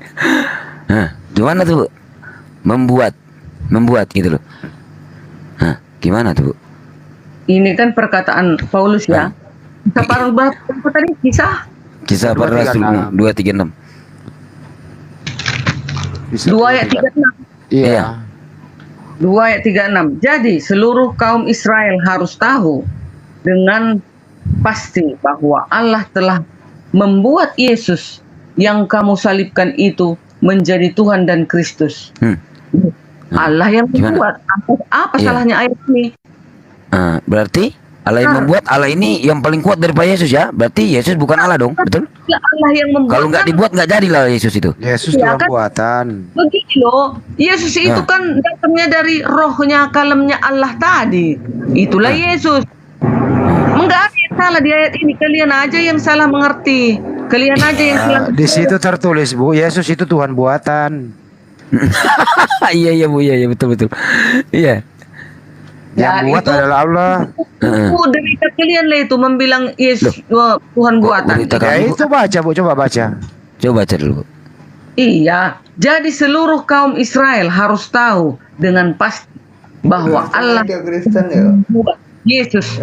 Kenapa dibilang bahwa Allah telah membuat Musa sebagai Tuhan? Jangan ditambahin Musa, Yesus di situ.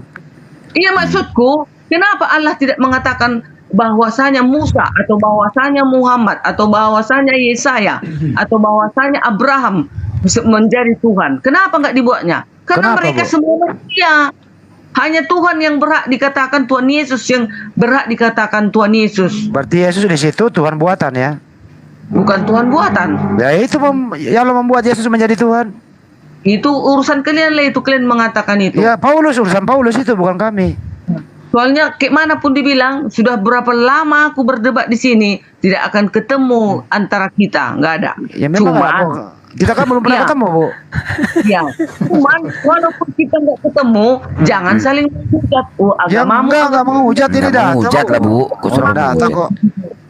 Cuman kita di sini diskusi bahwasanya Tuhan kami begini loh, kalian Allah kalian begitu loh. Ah itu. Terus kalau aku sudah mengatakan dalil seperti ini, kalian diam aja dengarkan. Kalau kalian nggak terima, skip aja, kan gitu. Oh gitu. Ini bukan gereja, Bu. Iya, Bu. Gimana sih, Bu nih? Bukan. Memang nggak bergereja ini. Memang ini diskusi. Tapi kalau di diskusi nggak bisa memaksa. Nggak bisa kalian memaksakan kehendak kalian saja. Tidak. Bukan kehendak saya, ini kehendak Paulus, Bu. Ini kehendak Paulus. Oh bukan. Aku pun nggak bisa kupaksakan kalian harus mengikuti. Coba baca lagi, coba Ibu baca lagi kehendak Paulus. Kisah 236 tadi. Itu kehendak Paulus, bukan kehendak kami. Coba baca lagi. Iya, udah dibaca dari tadi kan. Ya, berarti Allah telah membuat Yesus menjadi Tuhan, toh?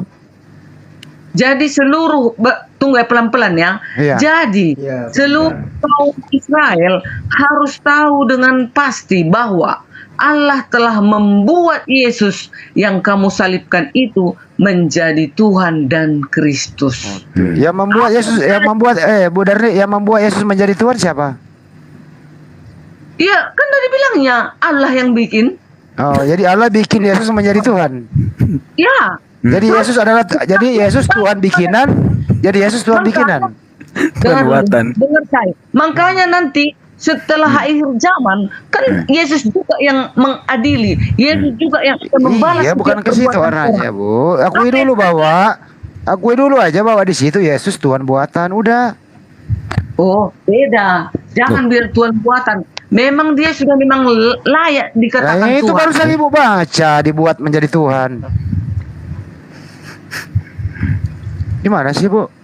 Jangan ketawa. Aku nggak ada yang ketawa, saya lagi nangis ini. Oh, saya lagi nangis kok ketawa. Saya dilarang ketawa nih, aduh. Kan Bu, ketawalah sebelum tertawa itu kan dilarang kan gitu. Justru saya lagi nangis, saya sedih nih, Bu. Karena gini ya, Bu ya. Karena gini, Bu, kan sudah dipaparkan tadi tentang ayat di atas, sementara juga di Maleakhi 3 nomor 6 ini lebih kuat lagi ya, Bu ya. Bahwasannya aku Tuhan tidak berubah. Nah, ini jelas lagi, Bu, ini. Jadi inkarnasi ini, Bu, inkarnasi telah merusak sifat khas Sang Pencipta. Sang Pencipta tidak ada di dalam daging. Jadi Sang Pencipta tidak berjasad. Sang Pencipta bukan manusia. Padanya tidak ada kekurangan seperti pada manusia, Bu. Jadi inkarnasi ialah ajaran penyembah berhala, yakni menyembah ciptaan bukan menyembah pencipta. Nah, ini Ya kan? lagi ayat dalil. Tunggu ya. Yesaya 33 ayat 32. Sebab Tuhan ialah hakim kita. Tuhan ialah yang memberi hukum bagi kita. Tuhan ialah raja kita. Dia akan menyelamatkan kita. Itu semua disandang oleh Yesus. Bagaimana? Mana ada disandang oleh nabi-nabi yang lain? Mana ada itu disandang oleh Allah? Jangan dulu masuk di situ, Bu. Yesus itu dia lahir sebagai manusia, diangkat pula sebagai manusia, turun pula sebagai manusia kan? Bukan sebagai Sang Pencipta kan? Iya. Lah kan gitu. Ya kan? Ini manusia daging Kristen apa Islam nih? Manusia daging malam. Kan gitu. Manusia daging. Jangan dulu masuk di situ lagi, gitu kan? Jadi jadi gini, Bu. Iya. Jadi kalau saya ambil kesimpulan, Bu, tentang dalil-dalil tadi di atas, jadi gini, Allah Sang Pencipta tidak pernah berubah menjadi manusia karena yang demikian adalah mustahil bagi Sang Pencipta, gitu loh. Karena di dalam 2 Tawarik 6:18 gitu kan, Sang Pencipta tidak bisa, bumi tidak bisa menampung kan gitu. Nah, Allah Subhanahu wa taala itu mustahil, tidak mungkin memiliki sifat yang sama dengan makhluk-makhluknya. dan memiliki sifat-sifat yang menunjukkan ketidaksempurnaannya, karena Allah Sang Pencipta ini adalah maha sempurna dari dan maha segalanya gitu loh, Bu.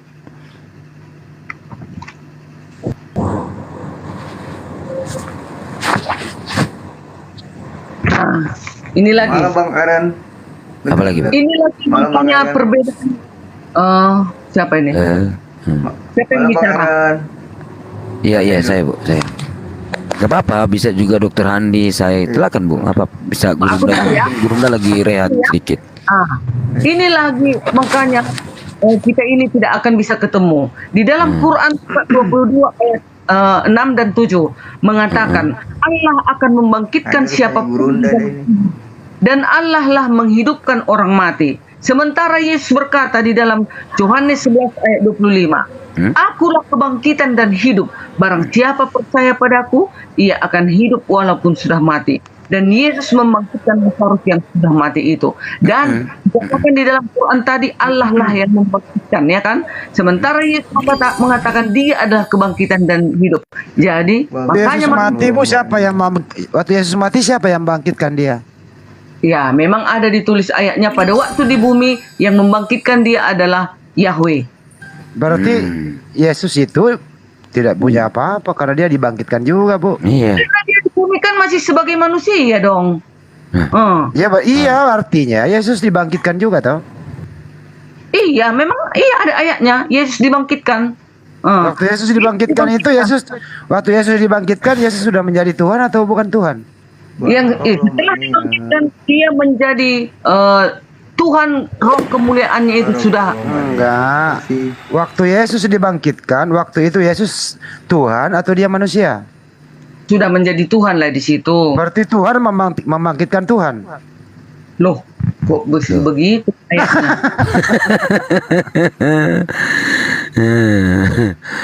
Gimana sih? Hanya karena pertanyaan-pertanyaan kalian itu, jadi kalian mengarahkan supaya kami ini menjadi apa? Sempoyongan kan gitu? Enggak, saya pengen hibur-hibur. Jangan sampai ibu sempoyongan, jangan. Bu Derni, ini Eren nih, Eren Kristen apa Islam, Eren? Jangan, Bu, jangan sempoyongan, Bu, enggak enak. Buka mute dong. Masa ibu sempoyongan, jangan. Semoga ibu sehat selalu ya, Bu ya. Jangan sempoyongan. Tambah cantik. Kalau ini enggak biasa aja, karena aku udah tahu apanya, isinya. Aku udah tahu isinya bagaimana perjalanan Kristen ini kelak. Enggak, ibu tadi ngomong begini. Yesus itu dibangkitkan. Ya. Yesus itu waktu dibangkitkan, Yesus sebagai Tuhan. Nah, yang membangkitkan Tuhan adalah Allah Bapa. Artinya di sini Tuhan membangkitkan Tuhan. Kan begitu? Bukan gitu apanya. Masih di dunia ini dia masih kan dibilang anak manusia, masih tetap anak manusia itu di sandangnya.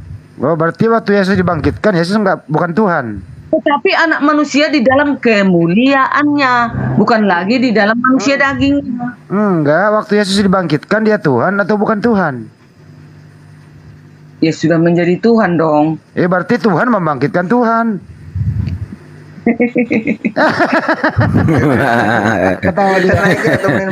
Katanya ibu nanti di atas baru menjadi Tuhan. Lo kok rumah 14 nomor 9 kan? Nah, gimana Ki? Gimana sih, Bu? Sekarang gini loh ya, Bu ya. Bu gini. Jadi sebenarnya ajaran Paulus ini, Bu, kalau saya perhatikan menyesatkan gitu loh, Bu. Karena gini ya. Matius 3:17 gini, lalu terdengarlah suara dari surga yang mengatakan, inilah anakku yang kukasihi, kepadanya lah aku berkenan, kan gitu. Menurut ayat ini Yesus bukanlah Tuhan ya, Bu, yang datang dari surga gitu. Iya. Iya kan? Nah, karena kalau kita masuk di dalam Filipi 2:6 nomor 8, ya kan? Gini bunyinya. Filipi 2:6 nomor 8 ya. Ya, 6 sampai 8 ya. Yang walaupun dalam rupa Allah tidak menganggap kesetaraan dengan Allah itu sendiri sebagai milik yang harus dipertahankan, kan gitu. Melainkan telah mengosongkan dirinya sendiri dan mengambil rupa seorang hamba. Dan menjadi sama dengan manusia, gini loh. Ini kan ajaran Paulus, surat Paulus kan. Dan dalam keadaan sebagai manusia ia telah merendahkan dirinya dan taat sampai mati. Bahkan sampai mati di kayu salib. Ini ajaran Paulus loh. Ya coba ibu pahami dengan baca dengan seksama dan hayati gitu loh. Dalam keadaan sebab ini Ini Filipi surat Paulus kan. Dan dalam keadaan sebagai manusia ia telah merendahkan diri gitu kan. Ini ini Tuhan ya, merendahkan dirinya dan taat sampai mati gitu loh. Loh kok Tuhan di sini katanya dia sampai mati pula. Bahkan sampai mati di kayu salib. Nah. Gini, coba kita masuk di dalam Matius 3 nomor 17 ya. Lalu terdengar suara dari surga yang mengatakan, inilah anakku yang kukasihi, kepadanya lah aku berkenan. Betul ya? Menurut ayat ini, Yesus bukanlah Tuhan. Betul Bu? Ya. Ya, yang datang dari surga kan? Karena suara yang dari surga itu bukan suara Yesus, betul? Tetapi suara Tuhan. Sedangkan Yesus ada di bumi, betul ya? Betul. Nah, oke. Sekarang mari kita perhatikan Matius 14:23. Dan setelah orang banyak itu disuruhnya pulang, Yesus naik ke atas bukit untuk berdoa seorang diri. Ketika hari sudah malam, ia sendirian di situ, betul ya? Betul. Betul. Nah, oke, betul. Di ayat ini pula Yesus berdoa di atas bukit kepada siapa Yesus berdoa, Bu? Iya, kepada Bapa di surga, Yahweh tadi. Oke. Waktu berdoa itu kan masih sebagai manusia daging. Dia mengajarkan kepada manusia agar berdoanya seperti tidak ada mengajarkan di sini, Bu. Di Matius 14:23 dia sendiri. Tidak, walaupun dia tidak berbicara tapi dia mempraktekkan. Dia sendiri. Kalian begini loh berdoa loh. Iya, dia sendiri, Bu. Dia sendiri. Kalau dia bawa murid itu mungkin lain. Ia sendirian di situ. Matius 14:23 ia sendirian. Dan setelah orang banyak itu disuruhnya pulang, Yesus naik ke atas bukit untuk berdoa kan? Seorang diri. Nah, oke ya. Oke. Jika benar Yesus katanya Tuhan yang telah jadi manusia, lalu Yesus berdoa kepada Tuhan yang mana lagi, Bu? Kira-kira. Yesus berdoa kepada Yahweh. Yahweh. Berarti Yesus bukan Tuhan, betul? Yesus di bumi itu masih manusia daging loh. Oke. Sebelum masuk ke manusia daging gini, Paulus terbukti menyesatkan Kristen. Tuhan jadi manusia adalah ajaran sesat dan terbukti karena sangat banyak ayat Bible sendiri yang bertentangan dengannya. Coba kita pikir selayaknya manusia berakal pada umumnya. Coba kita masuk di ayat Lukas 4 nomor 1. Mas Sidik mungkin tanya dulu, waktu Yesus berdoa kepada Bapaknya, waktu itu Yesus dia Tuhan atau bukan Tuhan dia waktu dia berdoa? Manusia daging. Manusia daging, Bang Di, silakan. Berarti pernah Yesus tidak menjadi Tuhan ya? Bukan tak pernah menjadi Tuhan, rohnya itu kan, makanya bilang Trinitas itu Allah Bapa, Roh. Ini ya Bu, sederhana Bu. Waktu Yesus berdoa kepada Bapa, posisi Yesus waktu itu dia Tuhan apa bukan? Waktu dia berdoa. Posisinya sebagai manusia di bumi, utusan. Artinya Yesus pernah tidak menjadi Tuhan, betul? Bukan pernah tidak menjadi Tuhan. Waktu dia berdoa. Waktu dia berdoa, dia Tuhan apa bukan? Supaya nggak pusing ya. Sewaktu di bumi dia masih sebagai manusia daging. Iya, artinya waktu di bumi Yesus bukan Tuhan. Ya. Ya udah selesai. Tapi kenapa tadi Ibu mengatakan Tuhan membangkitkan Tuhan? Nah, setelah dia dibangkitkan, nah itu manusia kemuliaannya itulah yang hidup. Oke, manusia daging nih, ini ada manusia daging nih, Kristen apa Islam nih? Manusia daging. Namanya modern nih. Oke, Bu. Ibu hebat Ibu. Manusia daging, cek. Oke, Bu, saya masuk di Roh Kudus ya. Sekarang gini, Bu. Lukas 4 nomor 1. Yesus penuh dengan Roh Kudus. Betul ya, Bu ya? Kembali dari sungai Yordan. Lalu dibawa oleh Roh Kudus ke padang gurun. Nah, coba Ibu perhatikan ya. Yesus yang penuh Roh Kudus kembali dari sungai Yordan lalu dibawa oleh Roh Kudus kan gitu. Pertanyaannya, Bu. Kalau Allah adalah Roh Kudus dan Roh Kudus itu menjadi manusia bernama Yesus, lalu Allah yang mana lagi yang membawa Yesus, Bu? Roh Kudus itu masuknya roh Allah kepada Yesus gitu. Coba baca dulu Lukas 4 nomor 1. Setelah Yesus bangkit ke sorga, jangan dulu, Pak. Ada yang di bumi ini kita. Baca gitu. dulu Lukas 4 nomor 1. Coba Ibu baca. Lukas 4 ayat 1. Yesus yang penuh dengan Roh Kudus kembali dari sungai Yordan. Lalu dibawa oleh Roh Kudus ke padang gurun. Oke? Nah, perhatikan Yesus yang penuh Roh Kudus ya. Kembali dari sungai Yordan lalu dibawa oleh Roh Kudus. Nah, ini dibawa oleh Roh Kudus kan gitu. Pertanyaannya, kalau Allah adalah Roh Kudus dan Roh Kudus itu menjadi manusia bernama Yesus, lalu Allah yang mana lagi yang membawa Yesus, Bu? Bukan Allah yang membawa Yesus, roh Allah itu. Nah, Ibu perhatikan baik-baik coba. Yesus kan ini di dalam Lukas 4 nomor 1 kan Yesus yang penuh dengan Roh Kudus kembali dari sungai Yordan, lalu dibawa oleh Roh Kudus ke padang gurun. Nah, ini kan Yesus ini kan sudah penuh Roh Kudus nih. Ya kan? Roh Kudus ini maksudnya roh Allah yang ada pada Yesus gitu. Iya. Gini. Yesus yang penuh dengan Roh Kudus kembali ke sungai Yordan, ya kan? Lalu dibawa oleh Roh Kudus ke padang gurun.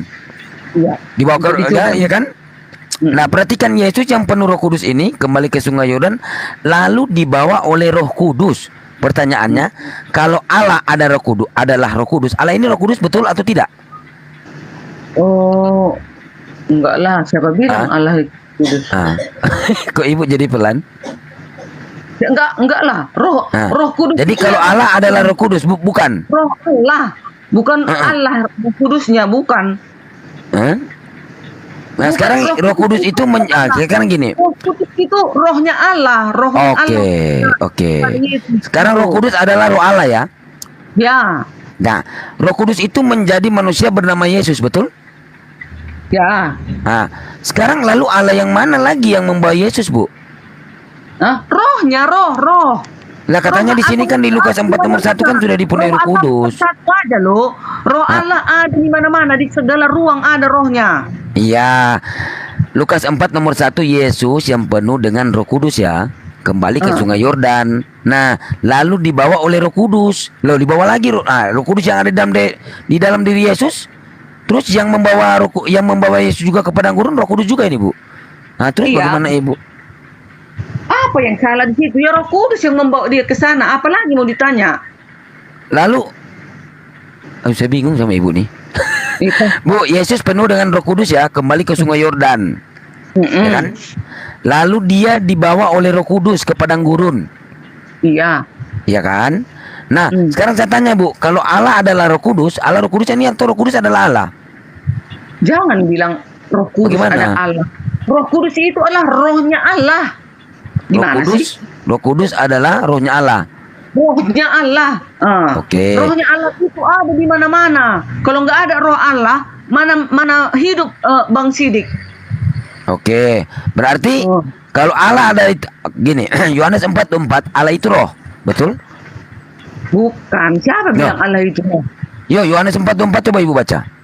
Mana coba? Berapa? Yohanes 4:4. Bentar, ini kurus, yang satu manusia daging, satu kurus nih. Halo, ngomong dong, Iya, nanti suaranya minta naik. saling kolaborasi nanti. Oke, selamat malam. Malam Bang Onman. Iya. Yohanes 4. Nah, Yohanes 4:4. Dari Kristen, Bang. Bang Kurus dari Kristen. 4. Ia harus melintasi daerah Samaria. Enggak.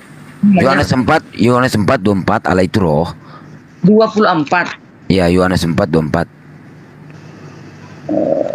24. Allah itu roh kan?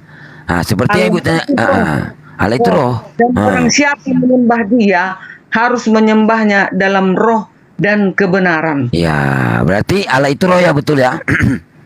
Allah itu roh. Roh Allah itu maksudnya. Iya, Yohanes 4:24 Allah itu roh. Ya kan? Allah itu roh. Nah, Ibu, kalau kita masuk di roh sini, coba kita masuk di Kejadian 6 nomor 3. Berfirmanlah Tuhan, roh Allah juga tidak akan tinggal selama-lamanya di dalam diri manusia. Seperti yang Ibu katakan tadi, bahwasanya di dalam diri manusia ini kan ada roh Allah. Berarti roh Allah ini miliaran ya, Bu? Allah ini miliaran kan? Di mana-mana, di segala ruang. Ada di dalam ada di dalam diri manusia kan, betul? Iya. Betul. Berarti Allah ada di dalam diri manusia seperti Yesus dong. Ada roh Allah kan, betul? Ya, roh Allah ada. Oh, sama dong kalau gitu ya. Nah, terus? Nah, sama berarti di dalam diri Yesus itu ada roh Allah, di dalam diri manusia juga ada roh Allah. Yesus kan Atau masih gimana? manusia di bumi. Yesus kan masih manusia di bumi. Sekarang kalau yang ada di dalam diri manusia itu Allah sendiri, betul? Bukan, bukan. Loh, kok bukan sih? Yohanes 4:24 Allah itu roh. Bukan. Yang di dalam diri manusia itu rohnya Allah. Rohnya Allah. Kalau nggak ada rohnya Allah di dalam kita nggak hidup. Iya, berfirmanlah Tuhan, roh Allah tidak akan tinggal selama-lamanya di dalam diri manusia kan? Berarti di dalam diri manusia ada roh Allah kan? Ada Allah ya kan? Allah itu roh. Allah itu roh. Kalau sudah mati aku. Iya, berarti sang penguasa itu Allah itu sang sumber itu roh. Berarti Allah itu roh. Cek. Assalamualaikum warahmatullahi wabarakatuh. Suara saya kedengaran? Sahabat-sahabat sekalian. Cek.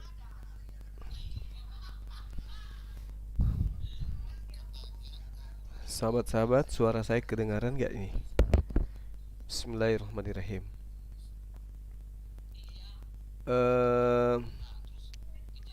Sahabat kita ini ya, kita tutup aja ya, karena kita sudah dapat poinnya ya teman-teman, bahwasanya Ibu Darni dan teman-teman kita sudah ajarkan kepada mereka bagaimana kemudian terkait dengan Yesus ini ya bukan Tuhan, dan Yesus ini adalah hanya utusan Tuhan. Tugas kita sudah menjelaskan ya. Yang pasti Ibu Darni hanya mengedepankan doktrin dan dogma, dan sama sekali tidak memberikan pengajaran di mana pemahaman iman mereka itu berdasar terhadap ajaran Yesus gitu. Ya, kita doakan mudah-mudahan Ibu Darni ini ke depannya bisa mendapatkan hidayah. Kalau dia senantiasa seperti ini dan kemudian melembutkan sedikit aja hatinya, insya Allah beliau akan bersyahadat gitu ya. Semoga aja ya teman-teman sekalian. Sama seperti ibu siapa gitu beberapa saat yang lalu juga ada yang dari saksi Yehova, dan juga sudah ada beberapa yang dari Advent yang kita syahadatkan. Kiranya apa yang kemudian Ibu Darni lakukan, sudah larut sampai subuh kayak gini masih tetap dialog ya. Mudah-mudahan ini adalah jalan beliau untuk mendapatkan hidayah. Baik sahabat-sahabat sekalian, terima kasih atas segala perhatiannya, waktunya, candaannya juga yang ada di bawah di typing ya. Teman-teman yang ada di channel Zulkifli Mabas, luar biasa Anda menemani kita pada malam hari ini. Dan kembali saya mengajak teman-teman sekalian yang ingin membantu untuk menyelesaikan halaman masjid, silakan seperti biasa ke rekening yayasan kita, agar kiranya acara kita bisa lancar di bulan Juni, akhir bulan Juni. Rencananya teman-teman yang akan berkumpul di Makassar, kiranya kita sudah bisa menikmati ibadah dengan nyaman di masjid yang kita cintai. Untuk itu kembali saya mengajak pada teman-teman sekalian untuk berinfak dan bersedekah. Bagi yang memiliki keinginan memiliki harta dan memiliki keinginan untuk ikut berpartisipasi. Baik, sekali lagi terima kasih atas perhatiannya. Mohon maaf atas segala kekurangan. Kiranya apa yang kita lakukan selama ini mendapat nilai ibadah di sisi Allah Subhanahu wa taala, memberikan kemudahan di setiap urusan kita, memberikan anugerah kesehatan kepada kita, dan menjadikan keluarga kita menjadi orang-orang yang baik di dunia maupun di akhirat. Subhanakallahumma bihamdi asyhadu an la ilaha illa anta astaghfiruka wa atubu ilaik. Salam tauhid, salam satu Tuhan. Jayalah Islamku, jayalah Indonesiaku. Assalamualaikum warahmatullahi wabarakatuh.